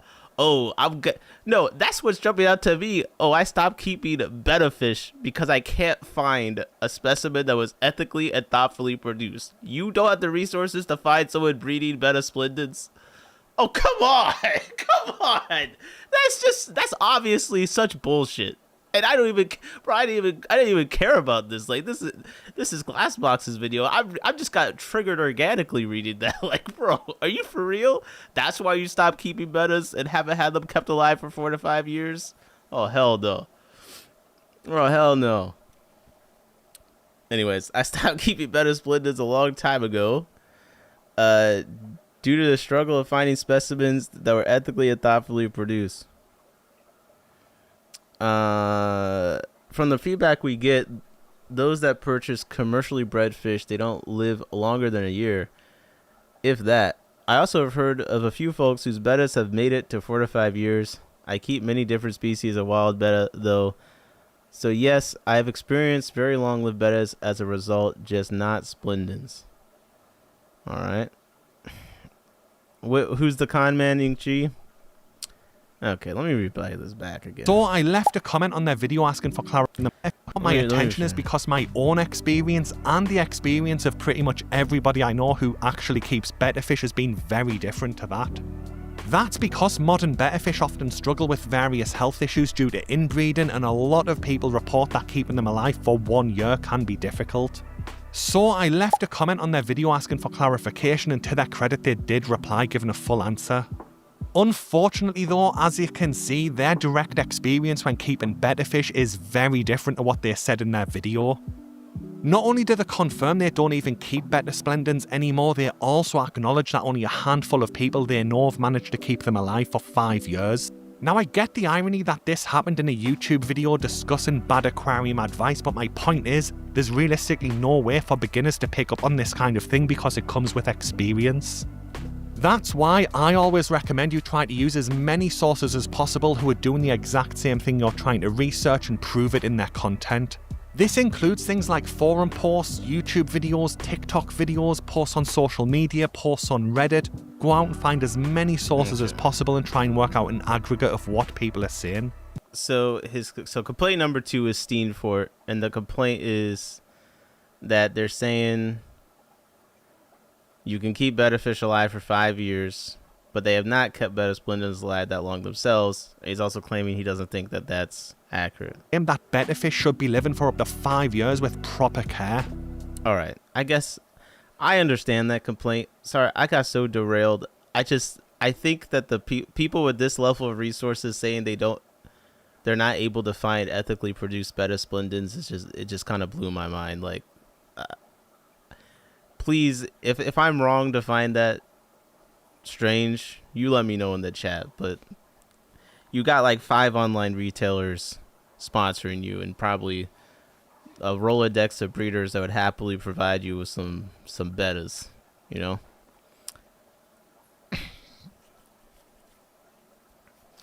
Inkji, Inkji, you've been talking about Steam4. We gotta stick to usernames, okay? I don't know the first names of people, so if you're saying someone's a con man, just say the channel name, okay? Because I can't keep up with the real first names. Okay, so I'm gonna say on the Bentley complaint, I'll give that like I half agree. Because I just need to see a bit more of him talking about Wallstead. It was from a while ago, but then he definitely doesn't show like him doing the method or seem to claim that he did it for a super long time. On the Steenfort one, I get what he's saying on here. I guess I'm kind of with it. I'm just distracted. This one, I'm making my own complaint. My own complaint is just this. I think it's just a triggering thing for me when people that can do something is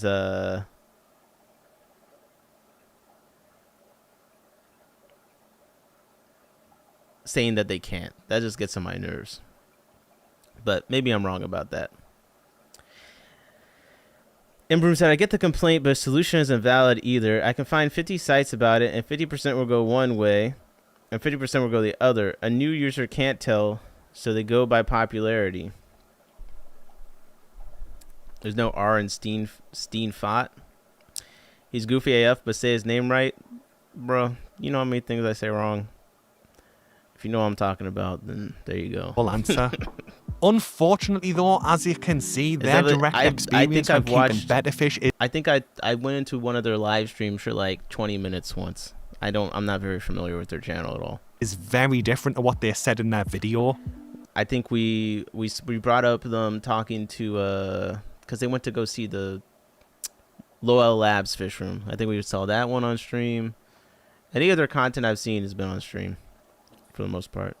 Not only do they confirm they don't even keep betta splendens anymore, they also acknowledge that only a handful of people they know have managed to keep them alive for 5 years. Now Alright, so bettas don't live that long. That's complaint number 2. Moving on, and we get to product unboxing videos.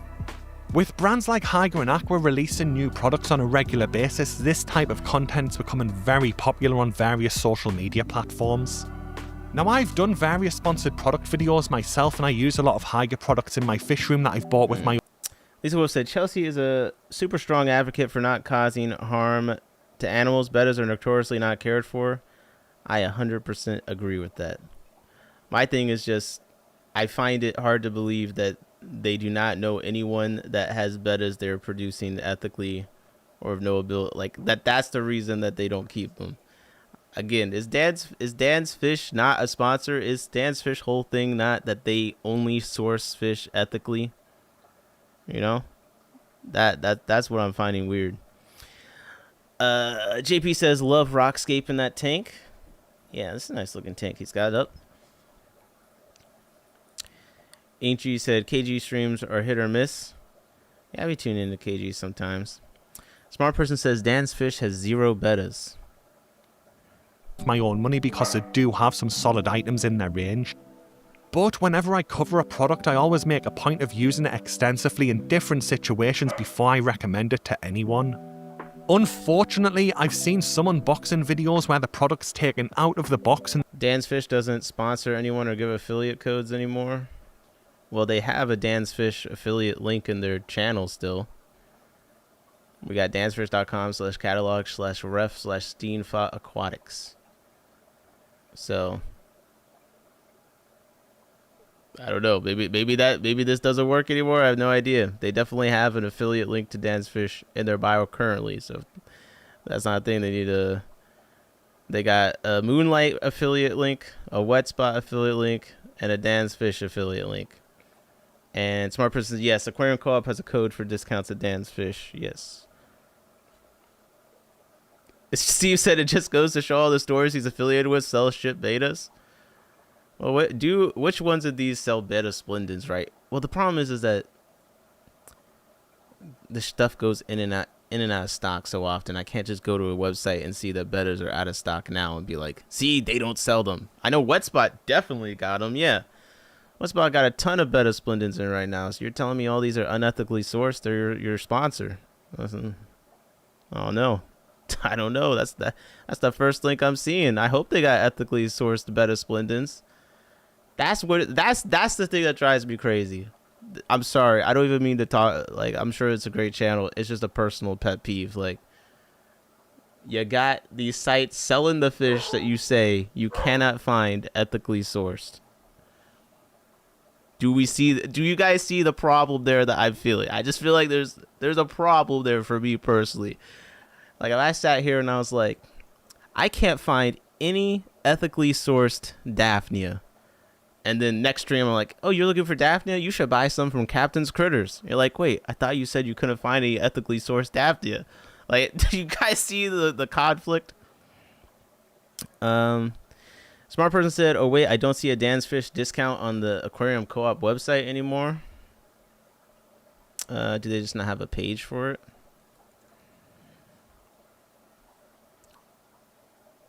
Because Aquarium Co-op was definitely doing something with Dan's Fish.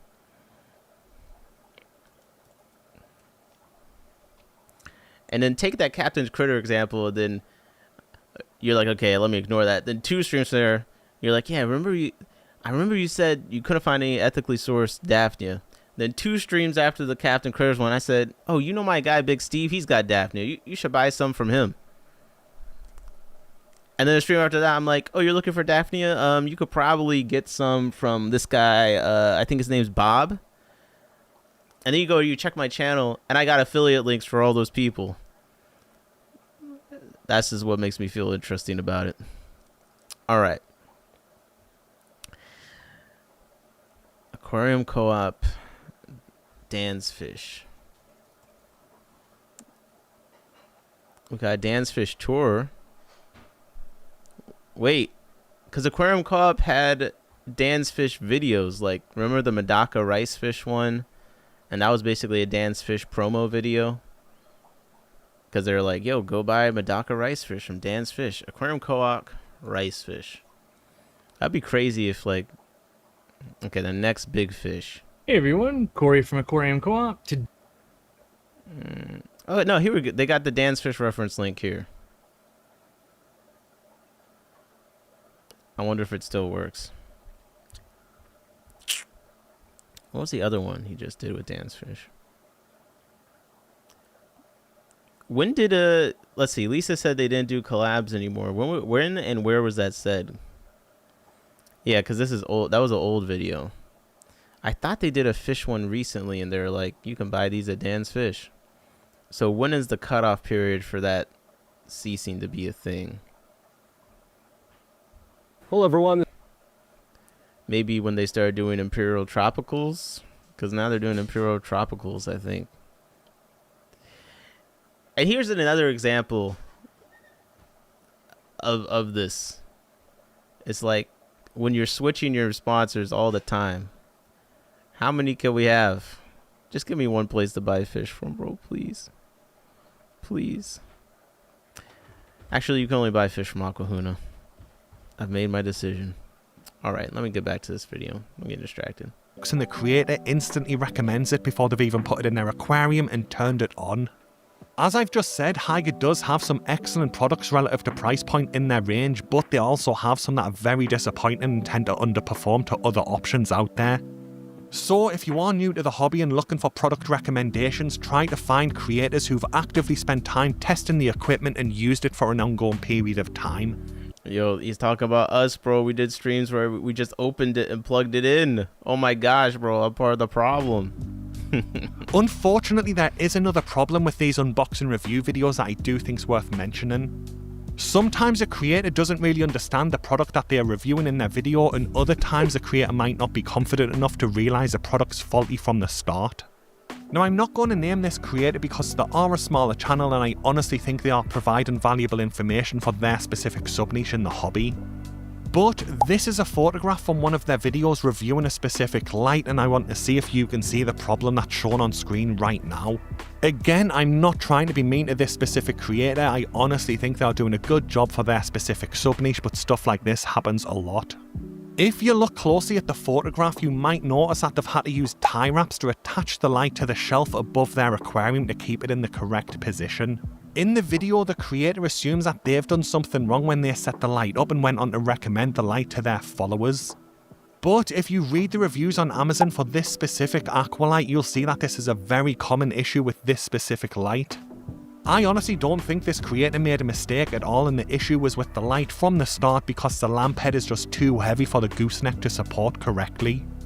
So unless you do something to prop this light up, it's always going to lean forward due to a fault on the actual product, but I think the creator was a little underconfident and didn't realise that they'd done nothing wrong and it was a problem with the light. I see. Moving on, and we get to affiliate and sponsorship bias, and with it... Oh, that's what I was talking about. Now, one second. Let me follow up on this aquarium co-op thing because I just want to make sure I got my facts straight here. So I got the forum. I got a forum thread. This is from January 19 of this year. PSA, Dan's discount, and we got Candy in here saying Dan's Fish can no longer sustain providing aquarium co-op customers or any other company/individuals with affiliate links with the 5% discount code. It's been this way since the end of August or September. And then it said they still have a reference link, though, it looks like. So Corey said they can track a link click and cookie on their website. However, it only attributes to us if you click that link. It's not as accurate as having a discount code. However, Dan's Fish can still sells lots of cool fish and does it well, so we'll continue to have them listed as I like their business. Now, do they still have them listed today? This was January. Does he still like the business? Now, again, discount code and an affiliate link is different because I'm going to assume if they have the affiliate link there and someone uses that and buys something that they probably get something out of that. But you don't, it's getting a discount and then also the person getting paid because you used their link and bought something are two different things, you know. So let's see, where are we going? Live fish vendors. Okay, they still got Dan's Fish here, and you click that, and yes, it is. We got a reference link, dansfish.com/catalog/ref/aquarium co-op. So they do have a reference link still, just no discount. We got 5% for buypetshrimp.com and Imperial Tropicals though. Lisa said, "Huzzah! Sometimes I'm right." There you go. Shots fired all over the place. Yep. I recall Dan dropping all Discord codes maybe a year or more ago before Johnny left. What does he mean by unethical? How importers treat them differently? I'm not sure. Lisa said, "I would 100% buy fish from Keeping Fish Simple, especially bettas." That would be pretty cool. With at least some niches of the hobby growing at a rapid pace right now, I do think this is going to become a bigger problem moving forward. Affiliate content on TikTok for aquarium stuff is outrageous. I mean, they'll sell you anything. Plant clips, plant toenail clipping, shaving, cleaning, brushing, water moving, technical UFO devices. I mean, it just gets kind of crazy. Steve says, when your fish are 3 times as much as everyone else's, you can't swing a 5% discount. Times is tough. Well, that's what happens when you're bringing fish into the middle of nowhere, Wyoming, or wherever the hell they are. Affiliate links myself because they're one of the main income sources for the brand, which helps me run experiments, test equipment, and create content full time. If you're familiar with my content, you probably know that I only recommend products that I've used myself over an extended period of time. For example, I often show... Have I recommended any products yet? I've opened products, and we've done an initial test, and we've checked in on them over the course of time on stream. I don't think I've recommended anything, really.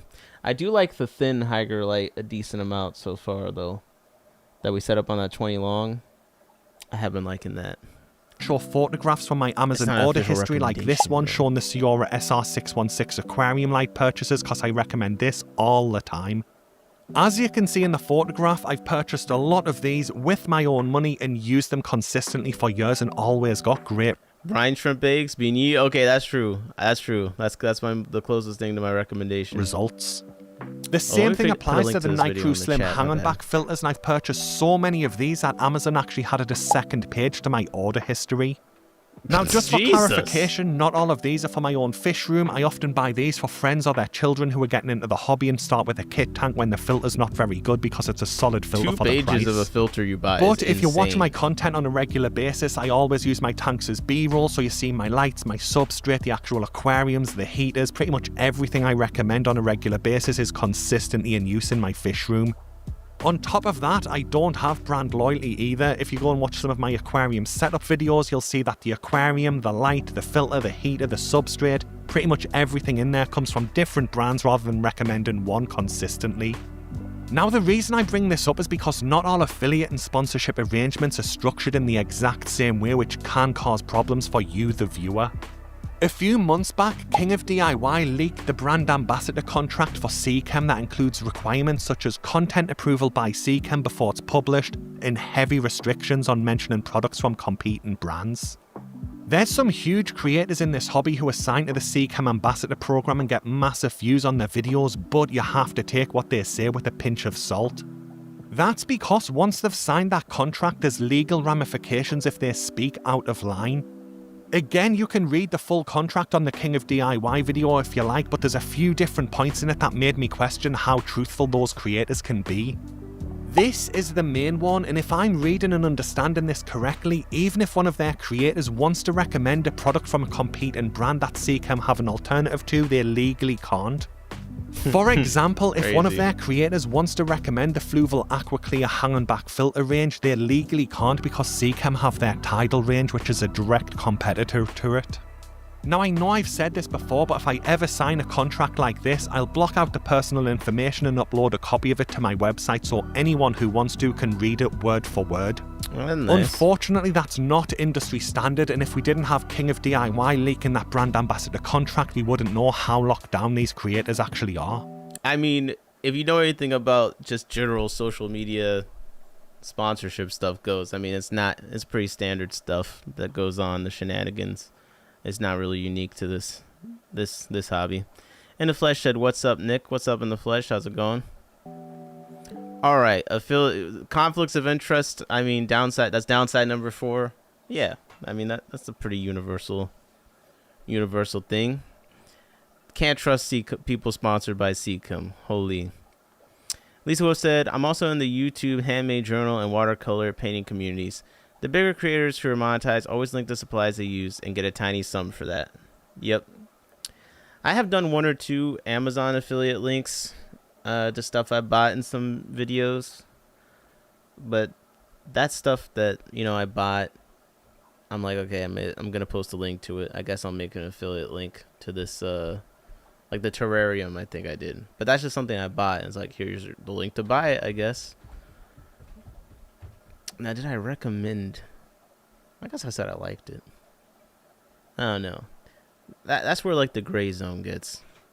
I really don't want to do, oh, this company gives me a discount code kind of a thing. I like the Amazon affiliate links because it's more just, it feels more neutral to me. It's like, well, this is where I bought it from. You know what I mean? Like he showed the Amazon, like, this is where I bought it from. So here's the link to it. as opposed to like, here's a link to seacom.com/inmytanksref. Smart person said Nick is so in the zone he doesn't notice the guy stealing his stuff. Wait, someone stole my stuff? Holy. Lisa said, I like buying from the affiliate links to support the creators in additional ways. Yeah. It's like a balance. It's like, I know people don't mind supporting. How do I do it in the least intrusive way that also isn't selling out and compromises my moral integrity? Moving on, and we get to better fish rescues, and this is becoming increasingly popular in the hobby. By this, I mean people who buy better fish in those little cups that are in a very bad way, and then they'll document the recovery and nurse them back to health. While this does initially sound like a nice thing to do, once you zoom out and look at the bigger picture, the situation becomes far more complicated.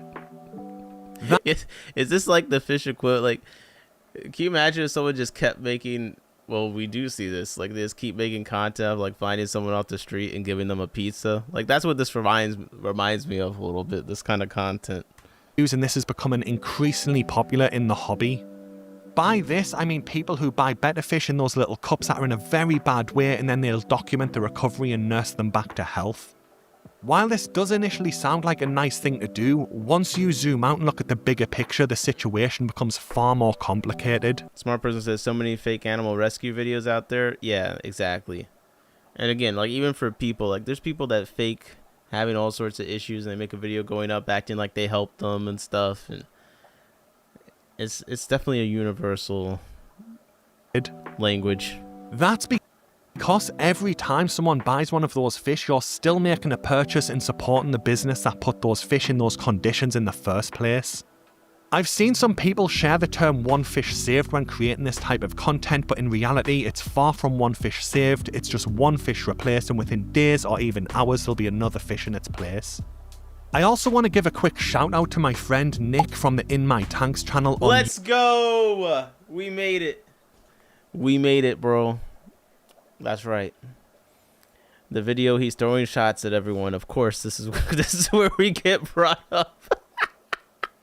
Fish saved. It's just one fish replaced, and within days or even hours, there'll be another fish in its place. Big Steve said, Captain Save a Fish. I also want to give a quick shout out to my friend Nick from the In My Tanks channel on YouTube and TikTok for making me aware of this in one of his live streams from a few months back. The creator Gabe's Tanks has this formula so dialed in that he doesn't even bother taking new photographs of the sick fish for the left of his thumbnail. He just digitally recolors them, churns the videos out, and farms these fish for views. Come on, man. This how you know Glass Box is a real one, because that stream was a while ago. So he's tapped in. He's tapped in. I wonder, was that the thumbnail review stream or something? We got to go back and find. We got to clip this, you know? We got to go back and clip this. But this was just so outrageous that Gabe's Shake's channel, he has 2 videos about nursing a betta to health. And in one, it's a white betta in the corner looking like it's about to die. And then on the other, it's a red betta. But I was like, wait a second. It's the same fish. She just changed the color for the thumbnail. Like,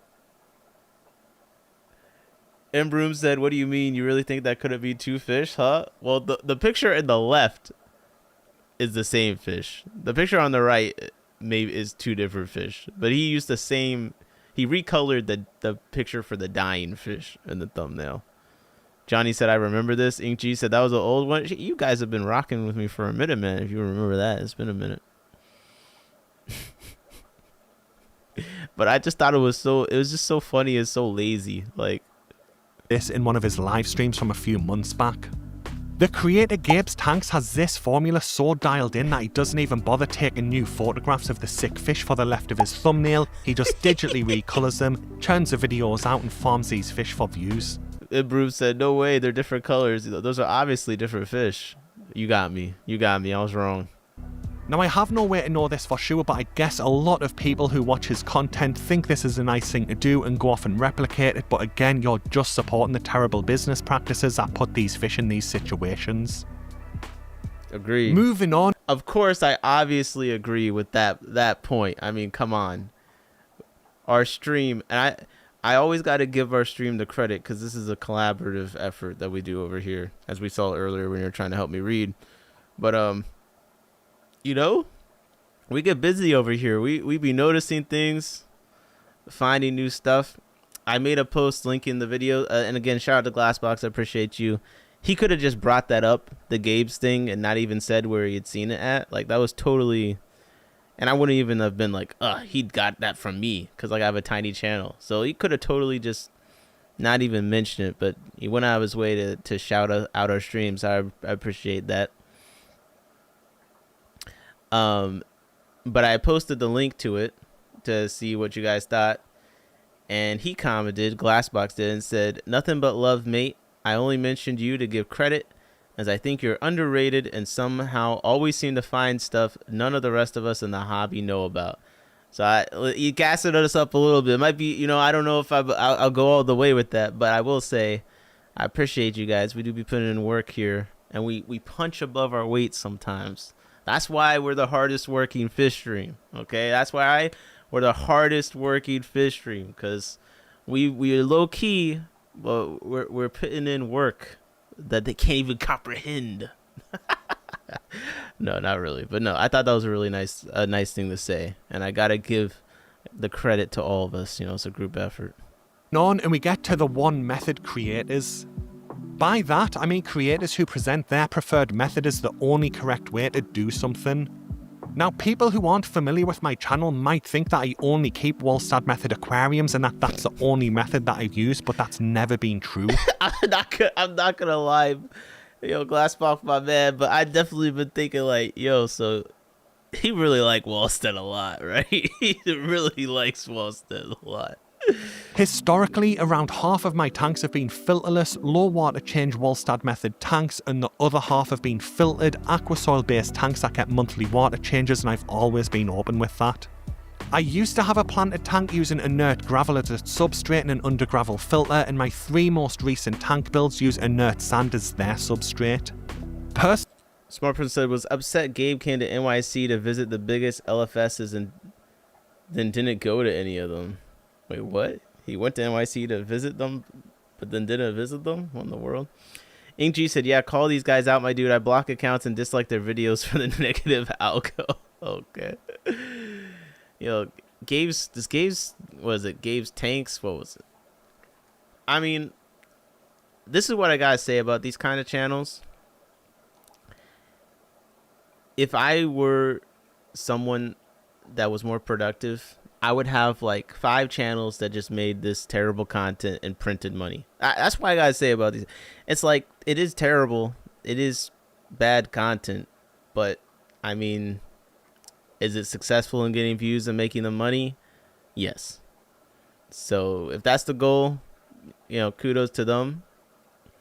I'm not gonna sit here on my moral high ground to be like, yeah, if someone told me I could just get 100,000 views or 1 million views every week if I just did this 8-minute video every week, and it was easy and I felt like I could do it sustainably, would I always say no to that? I don't know.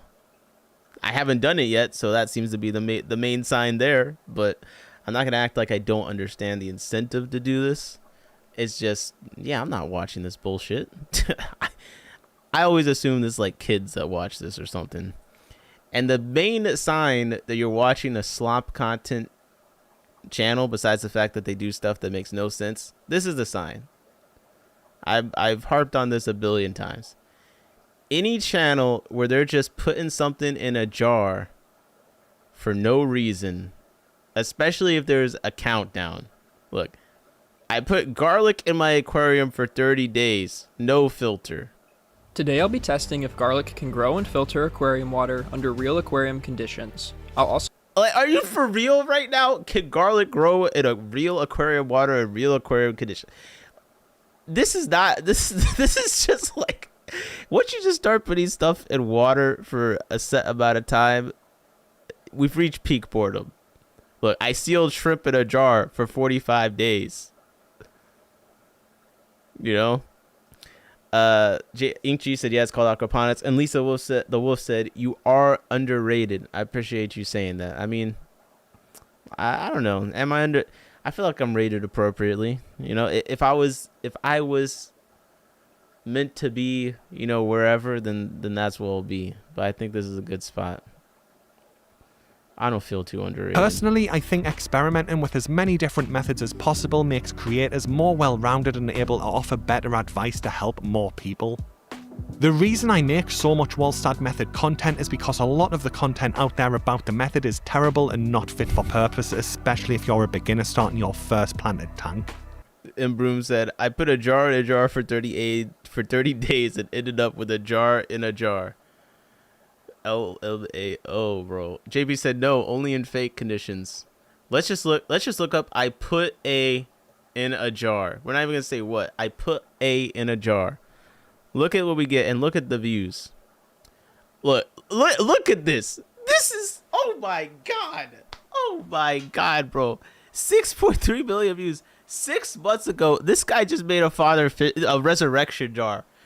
Oh my God. I put dirt and water in a jar. 6 months, this appeared. Oh my God, what appeared is, wow, planaria. Seed shrimp. A scud. Algae. Oh my God, bro. Oh my God. Yeah. I'm gonna guess that some of this stuff did not appear in a sealed jar. Like, where did they get the water from? Okay. Yeah, he got the water from the fucking river. It's not like 6 months later this stuff appeared. The scuds and the beetle were in the damn jar when you first did it. I guarantee you this video, he had the jar set up for like a week. I guarantee that this was not set up for 6 months. That is complete fucking bullshit. There's no way. Okay. He went to the river. He just caught a bunch of stuff, made the jar look nice, grew some algae in it, and then just called it 6 months. Habitat Forge using the AI voice too. Smart person says, oh. This one, homemade ecosystems. See, the word ecosystem is a red flag. It's a red flag. If anyone's talking about ecosystems too much, scam artists. I put bread in a jar. It came alive. Is that way your way of saying it got fucking moldy? Are we being real? And look how many days it says. 130 days. We needed 130 days to see that bread gets moldy after a while. Like, this is just outrageous, bro. And look, Habitat Forge again. I put drain water in a jar. Weeks later, this appeared. Half this stuff, I guarantee, if it was as long as it was, it would be dead. Okay, you got a fish in there. It's the same stuff. I mean, you guys know what's in the damn river in the jar. Some cool macro footage. I'll give them that. But like, this is insane. And it seems like two channels do. Homemade Ecosystem and Habitat Forge is like owning the jar algorithm for me right now. Then we have Life in Jars. This one is a little bit more interesting. I've seen some of his stuff. He's got these closed ecosystems. It's a little bit more high effort. He keeps documenting them over time, I believe. So I do think you can actually see that it's been there a while, if I'm remembering correctly. But still, it's not my cup of tea. Or it's not my jar of tea. Now, the most famous example of a one-method creator is Father Fish, and I've already made an entire video going over why I think his method is highly flawed compared to the Wallstad method and other planted tank methods. Now, this is where I draw the line. Not Father Fish slander. Nah, this is just... And he said what? Oh, Diana's method is better? This is just woke toxic feminism infecting the fish hobby, clearly. He's hating on Father Fish because he's a man. Let's be honest. That's what it is. Video going over what's famous fit for purpose, especially if you're a beginner starting your first planted tank. Now, the most famous example of a one-method creator is Father Fish, and I've already made an entire video going over why I think his method is highly flawed compared to the Wallstad method. Now, how could he not look at this AI father fish profile picture? We got Fish Jesus here, and he's gonna what? Really? Listen. I'm not here to. We're not making fun of anyone's appearance. I'm just saying.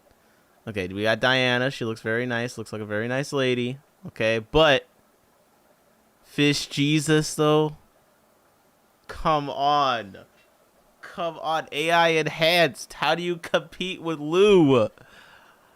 This is the granddad in the sky. Planted tank.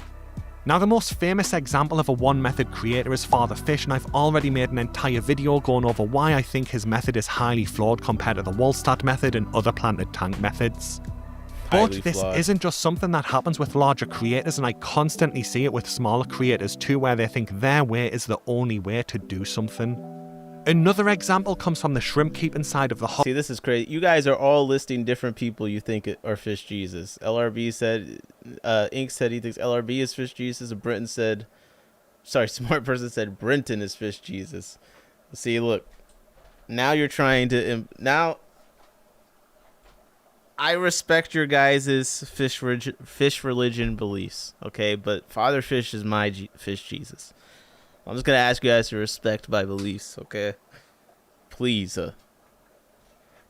Maven said hello, peeps. What's up, Maven? The hobby, because a lot of creators insist that Taiwan bees and crystal reds can only be kept in reverse osmosis water that's been remineralized. Now, for many people, myself included, that is definitely the easiest and safest way to keep those specific types of shrimp, but it's definitely not the only method. For example, I have multiple friends in very different parts of the United Kingdom who have tap water that's naturally suitable for these types of shrimp, so they don't need to have a reverse osmosis water system. Moving on to the planted tank side of the hobby, and there's creators out there who still insist that both Echinodorus and Cryptocorenes are heavy root feeders and have to have a nutrient-rich substrate. Are we still on this substrate thing? I thought Skeptical already let us know that big substrate's been lying to us, and we don't got no root feeding plants. I thought Skeptical blew this open already. Do I gotta remind you guys the truth? Dorus and Cryptocorenes are heavy root feeders and have to have a nutrient-rich substrate. As I mentioned earlier, I kept a tank with inert gravel and an under-gravel filter, and that had Cryptocorenes and Echinodorus varieties in it, and both of them worked perfectly fine. Now, my three newest tanks that use inert sand as their substrate are new, and this is the only one that's currently planted. Even though it's only a few months old with very little mulm build-up, the Crypts and Echinodorus in this tank are grown as expected, having no issues, and there's no root tabs or anything like that in the substrate to get them going. A couple fish said, yeah, still hear it a lot though. Yeah, it's true. As I mentioned earlier, my tip for beginners to counter this one is to get as many sources Well, you guys sell the root tabs, man. Come on. as information as possible when you're researching it from people who prove they're actually doing what you want to do with your tank. Moving on, and we get to short-term success creators. By this, I mean creators who constantly tear down and rebuild their aquariums every few months rather than running them long enough to actually demonstrate that the tank will work. The biggest example of this one is MD Fish Tanks, but there's a lot of copycats out there because it's a quick and easy way to get views for your brand. Now, this is what I'm gonna try and give a balanced take on MD Fish Tanks. So one, yes, MD Fish Tanks is a massive offender. I mean, if someone sneezed on his tank, he'd be like, oh no, this tank's been contaminated. I have to demolish it. I have to make it reborn. I think if MD stubbed his toe on a fish tank, he probably would redo the whole thing. He'd be like, something's wrong. I never stubbed my toe on this fish tank. Something's off. Lisa says, now that he has a bigger studio, has way more tanks that he keeps longer. All right. Oh, he's got a no-filter ecosystem, too. Oh, my God. Yeah. But what I will say is that the amount of effort that goes into his videos, I mean, he has a system down and stuff, but, like, I'm not saying that effort makes a video good. I'm just saying this is not to this scale, it's hard to replicate. He posts so many videos that are so long, and and got so many shots and stuff in them that it's honestly ridiculous. The level of production is just, and consistency is not something I've seen anyone else even come close to approaching. I think he's just so far ahead. This is the kind of shit that Aquarium Co-op should be capable of with the resources that they've had. They should be able to pump out content like this. JP Jeffrey says he must have zero free time. That's because he's making a shit ton of money. This is his job. He's definitely probably quite busy. Inchi said facts, very consistent. Got to give him that. Yeah. Do I like the content myself? No. Do I think he does the whole like it's gone wrong? No. But also he does switch things up. He does follow trends to switch things up. He's been doing more nano tank stuff recently. I noticed he started doing the no nutrient, low tech ecosystem coded stuff a lot more recently. So at least he knows how to adapt, and that's why he's not getting 10,000 views every video. He's getting, looks like 60 to 200,000, and he's posting like 4 times a month. Probably doing very well for himself. Steve said, I think MD is a generally good dude. He's got a system and it works. It's not interesting to me, but he's making bank. Good for him. That's kind of where I landed on it. Another thing, Lisa Wolf said he gave me confidence I could try planted tanks. That's nice. Another thing about it, why I don't care about MD fish tanks that much is, look, he's got 1 million subscribers. That actually he's got a lot of subscribers. Like, he actually gets views. It's not like got 1 million subscribers, got like 5,000 views. A lot of those people don't even keep fish tanks. Like, he's got a lot of people that just watch because they think it's nice and relaxing. That's another thing to understand about his videos. It's not like it's just 100% for people like us. So I'm not gonna expect it to be something that I'm gonna like all the time. He's got a bit of a broader audience, I think, than most channels. JP Jeffrey says he should focus on some fish at least once, only escapes. He should focus on some fish at least once, only escapes and setups. Inkg ASMR reviews play in the background. Yeah, I think he's good. People like watching him, listening in the back. It's kind of relaxing. I get it. Tanks, but there's a lot of copycats out there because it's a quick and easy way to get views for your brand. Before I go any further with this one, I do want to stress that I don't watch MD Fish Tanks' content anymore. I've got nothing against him, I'm just looking for people who are sharing more long-term results with their tanks. Back when I did watch him, I do remember that he was slightly changing how he runs his channel, and he had larger tanks that were for long-term documentation on his channel, and the smaller ones were the ones being constantly rescaped.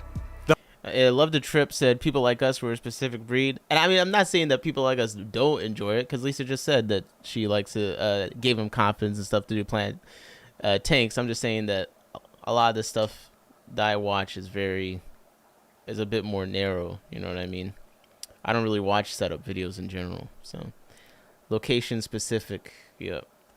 The point I'm trying to make with this one is that an absolute beginner setting up their very first tank can create a beautiful planted tank that looks fantastic for the first couple of months. The difficult part is keeping that tank healthy and stable for 6 months, 12 months, or ideally several years. In my experience, and the experience of a lot of my friends, that's when you develop your skill set as an aquarium keeper, because unexpected things start to happen that force you to find solutions. The most obvious one is algae blooms, but there's certain substrates that reduce your pH, there's certain hardscapes that increase it, there's certain plants that are more prone to nutrient deficiencies, and some fish that are more prone to health problems as you mature the tank. Now, this hasn't happened for a while, but I have had people reach out in the past asking how you keep Hygrophila pinnata alive in a low-tech planted tank because MD uses it in his.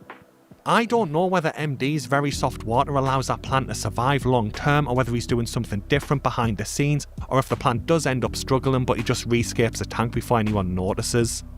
I know multiple people on the high-tech side of the hobby with very expensive tanks injecting CO2 who still struggle with Hygrophila pinnata with their specific setups. Now, I know this will probably be ignored, but my tip for a beginner is Steve, not to just asshole. duplicate the plant list that one of your favourite creators is using in their tank. That's Not coming only from do me. some creators constantly rescape their tanks on a regular basis so they never keep it long term, but things like your specific water hardness, your water temperature, and even certain fish and snails will eat certain plants, so things change depending on your specific setup. Couple of fish said, I was waiting for you to comment. He said, H-pin struggle is a skill issue. That shit is so easy. Okay. We got a disagreement. Let's go. The final thing that I want to talk about is aquarium showcasing.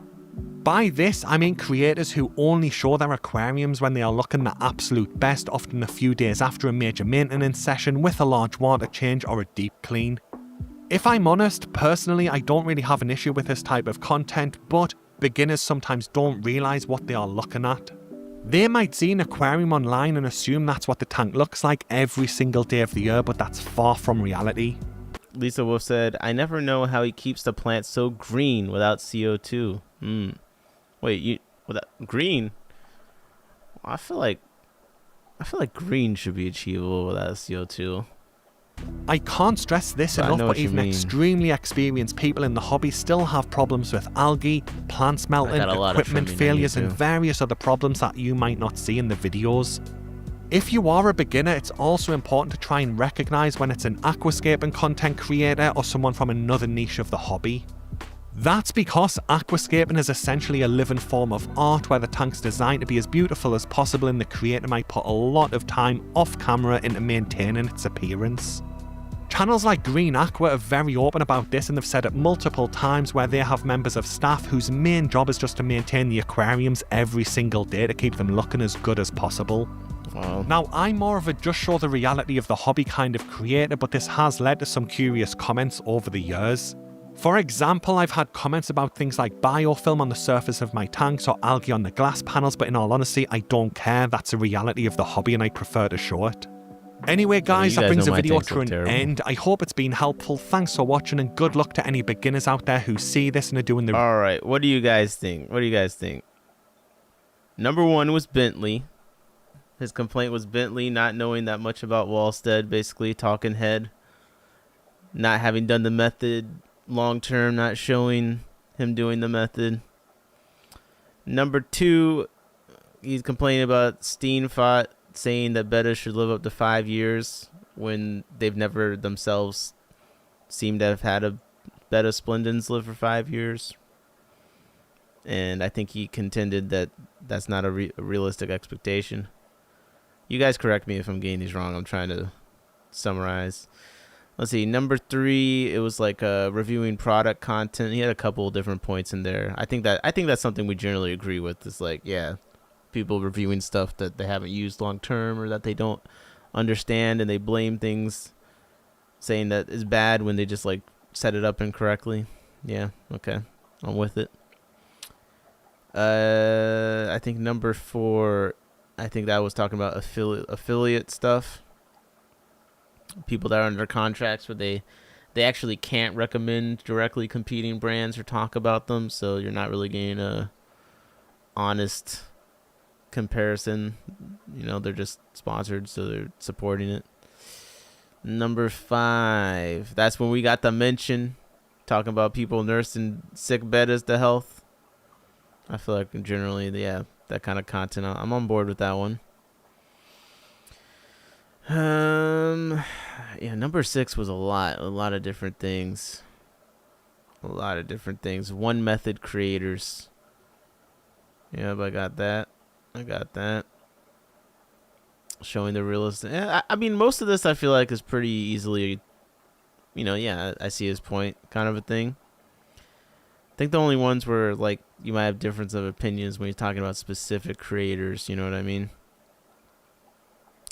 Big Steve said, I got some banded barbs from Aaron. Oh yeah, how you liking them? What about, all right. Is it too late, or can you guys like turn the stream up? We could do an auction review, but that's only if you guys are gonna be up and active, because I need the energy. But if you want, we can do a random auction, a bonus auction review for people still hanging in here. But if you're at the auction, you can't chime in. Let me know if you guys are, I could do it. We can go wherever you guys want from here. I'll let you guys sleep soonish. Injecting is just easier to push limits. Lisa, injected CO2 is not adding any at all, just excess. CO2 buildup is often from many sources, particularly in soil. The carbon locked into the substrate can be fairly rich. Love to Trip One says, you don't have to CO2 plants if you talk to them enough. That's what I'm talking about. Steve says, like when someone shills for Higer, I open it, we take a look at it, we look at them over stream. I have it recommended. Diana Rose said, I'm back. 8:23 here. Steve said that was a painful auction. Oh, God. All right, guys. Should I save the auction review for another stream, or you guys want to just keep this going? Come on. What we doing? What we doing? But shout out to Glass Box Diaries. I thought it was fun. It was cool that he gave us a shout out. I'm more just flattered that he even watched the stream. Love the trips at Black Tank. I need a light to see black ruby barbs. Black ruby barbs. Let me look that fish up. Black ruby barbs. Yeah. That's a cool. Yeah, that's a nice looking fish. I like that. Steve says, you want me to spend 9 minutes talking about a $2 bag of guppy calls? You do? You want me to do that?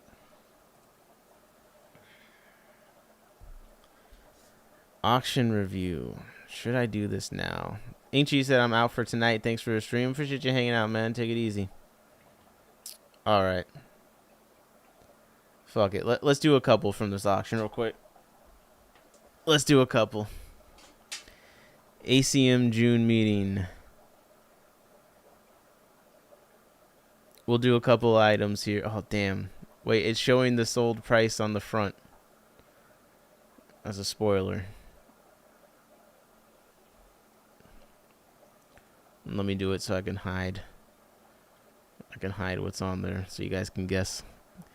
So if you have the auction reviews, we go for auction nut fish. We look at something and we try and guess what it sold for. So let me try and find a good little. All right. Okay, lot 46. 5 peacock gudgeons. What do you guys think 5 peacock gudgeons went for? Even as a nice description. The peacock gudgeon, Tatardina silicata, is a beautifully colored nanofish from Papua New Guinea, featuring a shimmering blue body with yellow fins and vibrant red markings. Ooh. What do you guys think these 5 went for? Smart person guesses $10. JB guesses 15. Diana's guessing 14. Man, you guys you're already starting off with no faith in these damn peacock gudgeons. This is crazy. It should be $100. Come on. There's not too many items in this auction, so we should be able to get to the main interesting ones pretty quick. Smart person said, I love peacock gudgeons. I have no faith for them at an auction. Ah, man. I'll try to keep some comments to myself till we do a few of these. I don't want to influence the guess. JB Jeffrey says, what's wrong with its eyes? I forget exactly what it's called, but peacock gudgeons just kind of have weird looking eyes. That's mostly what it is.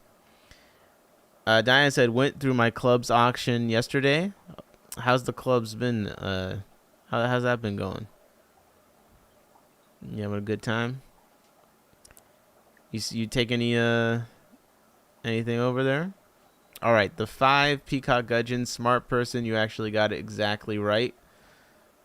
1 point for smart person. They went for $10. 5 peacock gudgeons, $10 to bidder 16. Holy. All right. Let's try another one that I didn't.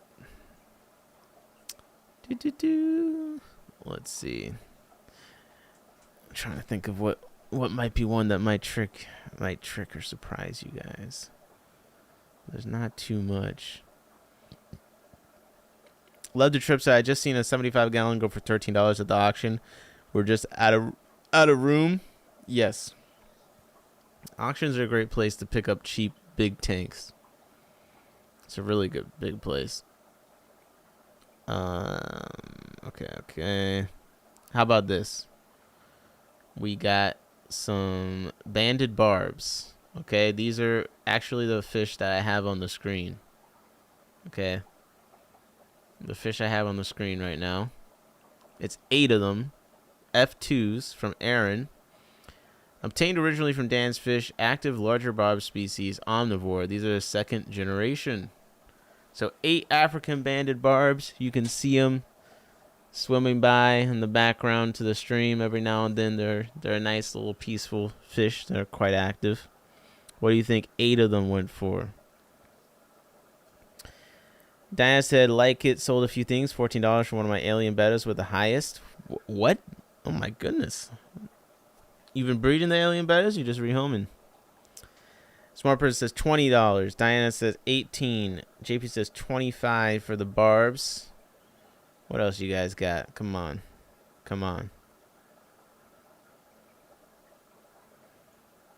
Yeah, sad. Yeah, 14 seems kind of low for an alien.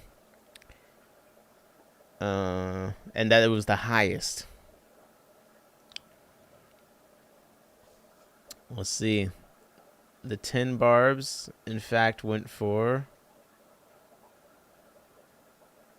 Dun, dun, dun, dun, dun, dun, dun, dun, dun, dun, dun, dun, dun, dun, dun. It went for...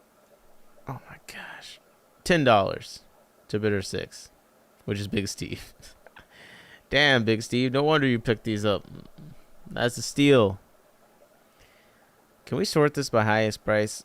Forget guessing. I gotta be honest. I was trying to do the guessing, but a lot of these is just 7, 6. Cuber's Marina Glacier. That went for 11. We got Panda King. That went for 7. Aphysimium bivitatum Funge.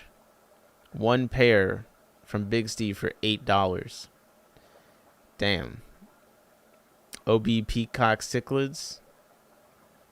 3 of them for 3 unsexed juveniles for $3. My goodness.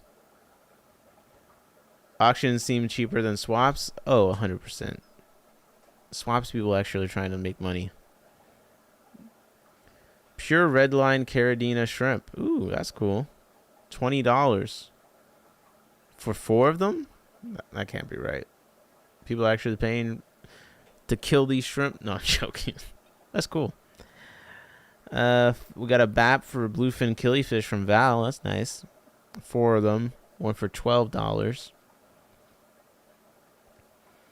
Electric blue Akara. 3 juveniles. One for $3. Electric blue Akara. Another 3 juveniles. One for $3. And another 3 juveniles. One for $5. Yellow Lab for 2. Platinum Parrot Cichlid went for $5. 3 of them. Sorry. 3 Platinum Parrot Cichlids went for $5. How much do those cost? Platinum Parrot Cichlid by. Steve said those PRLs were legit microscopic. Scotty and his BAP. Yeah, I'm sorry. Whoever bought that, you're a fool. You're a fool. I would not pay $20 for 4 microscopic PRLs. That's just me. Good luck. Actually, I think Aaron bought them. That's why I'm calling him a fool. I'm just giving him a hard time. Any fish for $1? This is Wasser Tank for $9. I was looking at Platinum Parrots. This price is on them for, so it looks like $15. It's like baseline.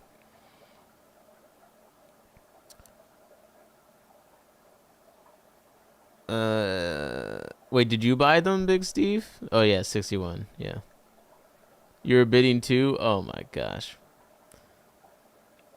I got a bag of guppies. Lots of babies for $2. Nice. More Platinum Parrot for $3. El Tigre Endler Trio. Pure strain El Tiger Endlers. I don't know much about Endlers, but every baby they throw in looks identical. A trio for $5. Holy. Lisa Wolf said, how do you get the fish shipped? This is actually a local auction. If you go to auction.fish, it's a site that clubs host auctions on, but it kind of is a cool feature. You can look at auctions like where they're located. So sometimes you might find some near you that you didn't even know were happening. Love the trip. So we take fish to BAP points and buy them back. If it was something super special that I was bapping, I would definitely buy it back. But I try not to do that. And I also don't like minimums because I just feel like it's not as fun. You know, it takes the spirit away. I don't know how much pure strain Tiger inlures are supposed to be worth. Dan's Fish sells a pair for $20, so I guess they're not nothing too crazy. Least killifish. I still got some least killifish. Those went for 11 for 6. That's not too bad, honestly, considering. Steve said this auction was painful. I don't know if it was because of the pricing or just because it took a while. There's not that many items. We got Fancy Swordtails Orange, 8 unsexed. Those were for 5. There's a lot of plants in here. A lot of plants. Blue Polar Parrot Juveniles, $2. More Platinum Parrots. Now this is. They had a common snapping turtle, which I have so many questions. They've done a few turtles before. Apparently they're getting them from animal control. I think the other ones were like the red ear sliders or whatever. This one's a common snapping turtle. It says it was given to ACM from Baltimore County Animal Control. This turtle is very docile and is 100% aquatic. Turtle experts chime in. Can survive outside all year. It's native to this area. It must not be released into its natural habitat. We will auction this turtle off, but this turtle will not be present at the auction. If someone wins him, we'll bring him to the auction before the end of the auction in a secure bucket for the safety of everyone in the turtle. So the turtle's docile, but for the safety of everyone in the turtle, we're going to keep it in a secure bucket. We're getting conflicting messages here. JP says, not finger safe. Smart person says that picture literally shows the turtle on land. How is it 100% aquatic? I've got so many questions. I don't know anything about turtles though, but I still got, just reading this, I got so many questions. Very docile and 100% aquatic. JP says not finger safe. And then they also say they're not even bringing him to the auction till after he's been won. And they're bringing in a secure bucket for the safety of everyone in the turtle. So Steve, you were there. How big was this turtle? Did someone actually win it? Someone actually bid on it, and how much did it go for? Because it doesn't say sold here.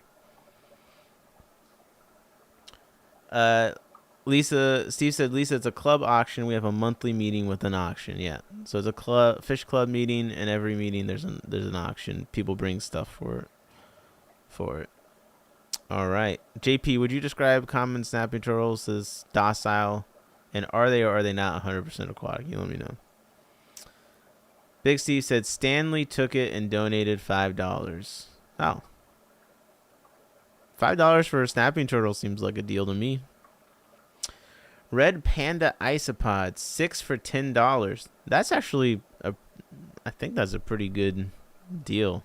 I would have been on that. Let's see, Pangea Reptile is selling 5 for $30. So yeah, that's not bad at all. This is a in-person auction, Lisa. Too many wild turtles around here. A snapper was eating the fish. Gotta go. Turtle soup is a huge thing. Okay, we got stir-by, Hoposoma stir-by. 6 of them. And it went for $16. I mean, they're juveniles, but that's still pretty good. 6 stir-by for $16. I mean, sheesh. No, the fish store guy got it. I don't know. It was $5 or $6. Got you. We got Green Dragon Guppy Coals, 7 males. Those went for $7, $1 fish. Shout out to Austin. Yeah, isopods on a fire sale. Yo, Aaron got more gold barbs in here. 10 plus gold barbs. You know that means it's like 30 of them. He's trying to move those barbs. 10 plus gold barbs went for $10. Oh, 10 Neocaridina blue shrimp went for 30. Aaron does have some nice blue shrimp, although I've resurrected my one line that his line revised from. I almost got a decent amount again. Python water changer for $4. Nice. Python with lots of flexible hose. Yeah. That looks like that's what it is. I didn't even see that. Oh, man. Okay, we got 10 Neos, blue Neos for 14, 10 reds for 13, another 10 reds for 20. So these shrimp prices are up and down, but much more stable than some of these fish. 5 Turkana jewel cichlids for $5.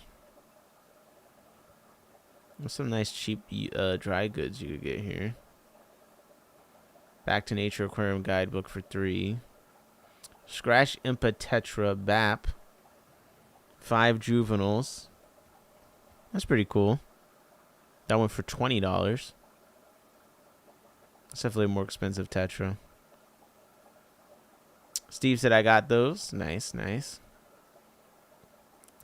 Rainbow Tetra. Nematobricon Lacordi. It's a BAP. That one for $12. 4 of them. Is this another Biv pair from you, Steve? Another pair of Bivitatum Funge went for $5. If you want to pick up some cheap Aphysemium Bivitatum, this is the auction, man. Come on. Let's go. Yeah. How many lots is there? 167? By the way, ASCM's auction, we're going to do another auction. It's next month. So, next month, and what day is that? I think the auction page should be up pretty soon.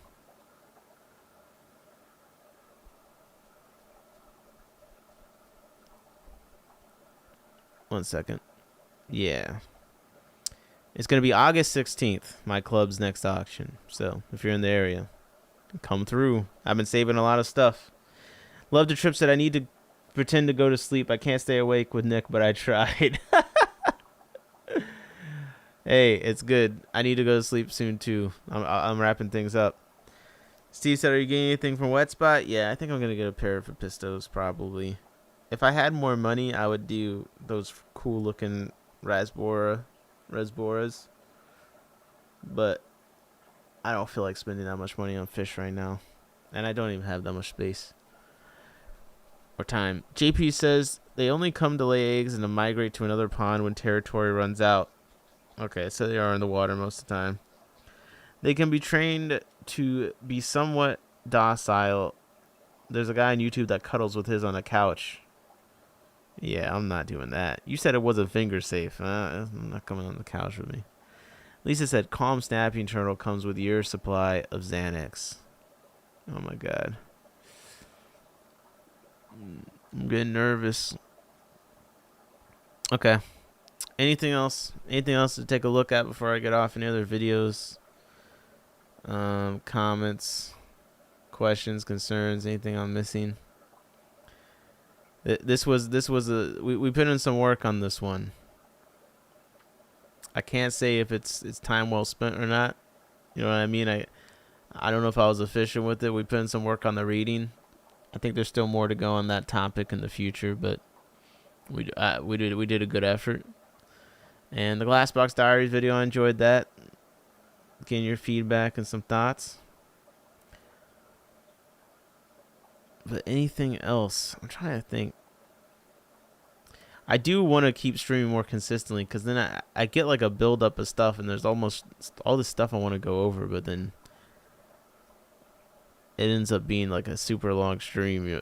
Like it would take me forever because there's some news or like different papers or just different articles and stuff. JP Jeffrey says, kick-ass stream. Thank you, JP. Minimum stream time achieved. Yeah, Glass Box. I want to get Glass Box in here. I know a couple of fish. I got to see if I can stream tomorrow. We might do a stream of a couple of fish tomorrow. I think he messaged me. I need to respond to that. I just got to make sure that my times are good.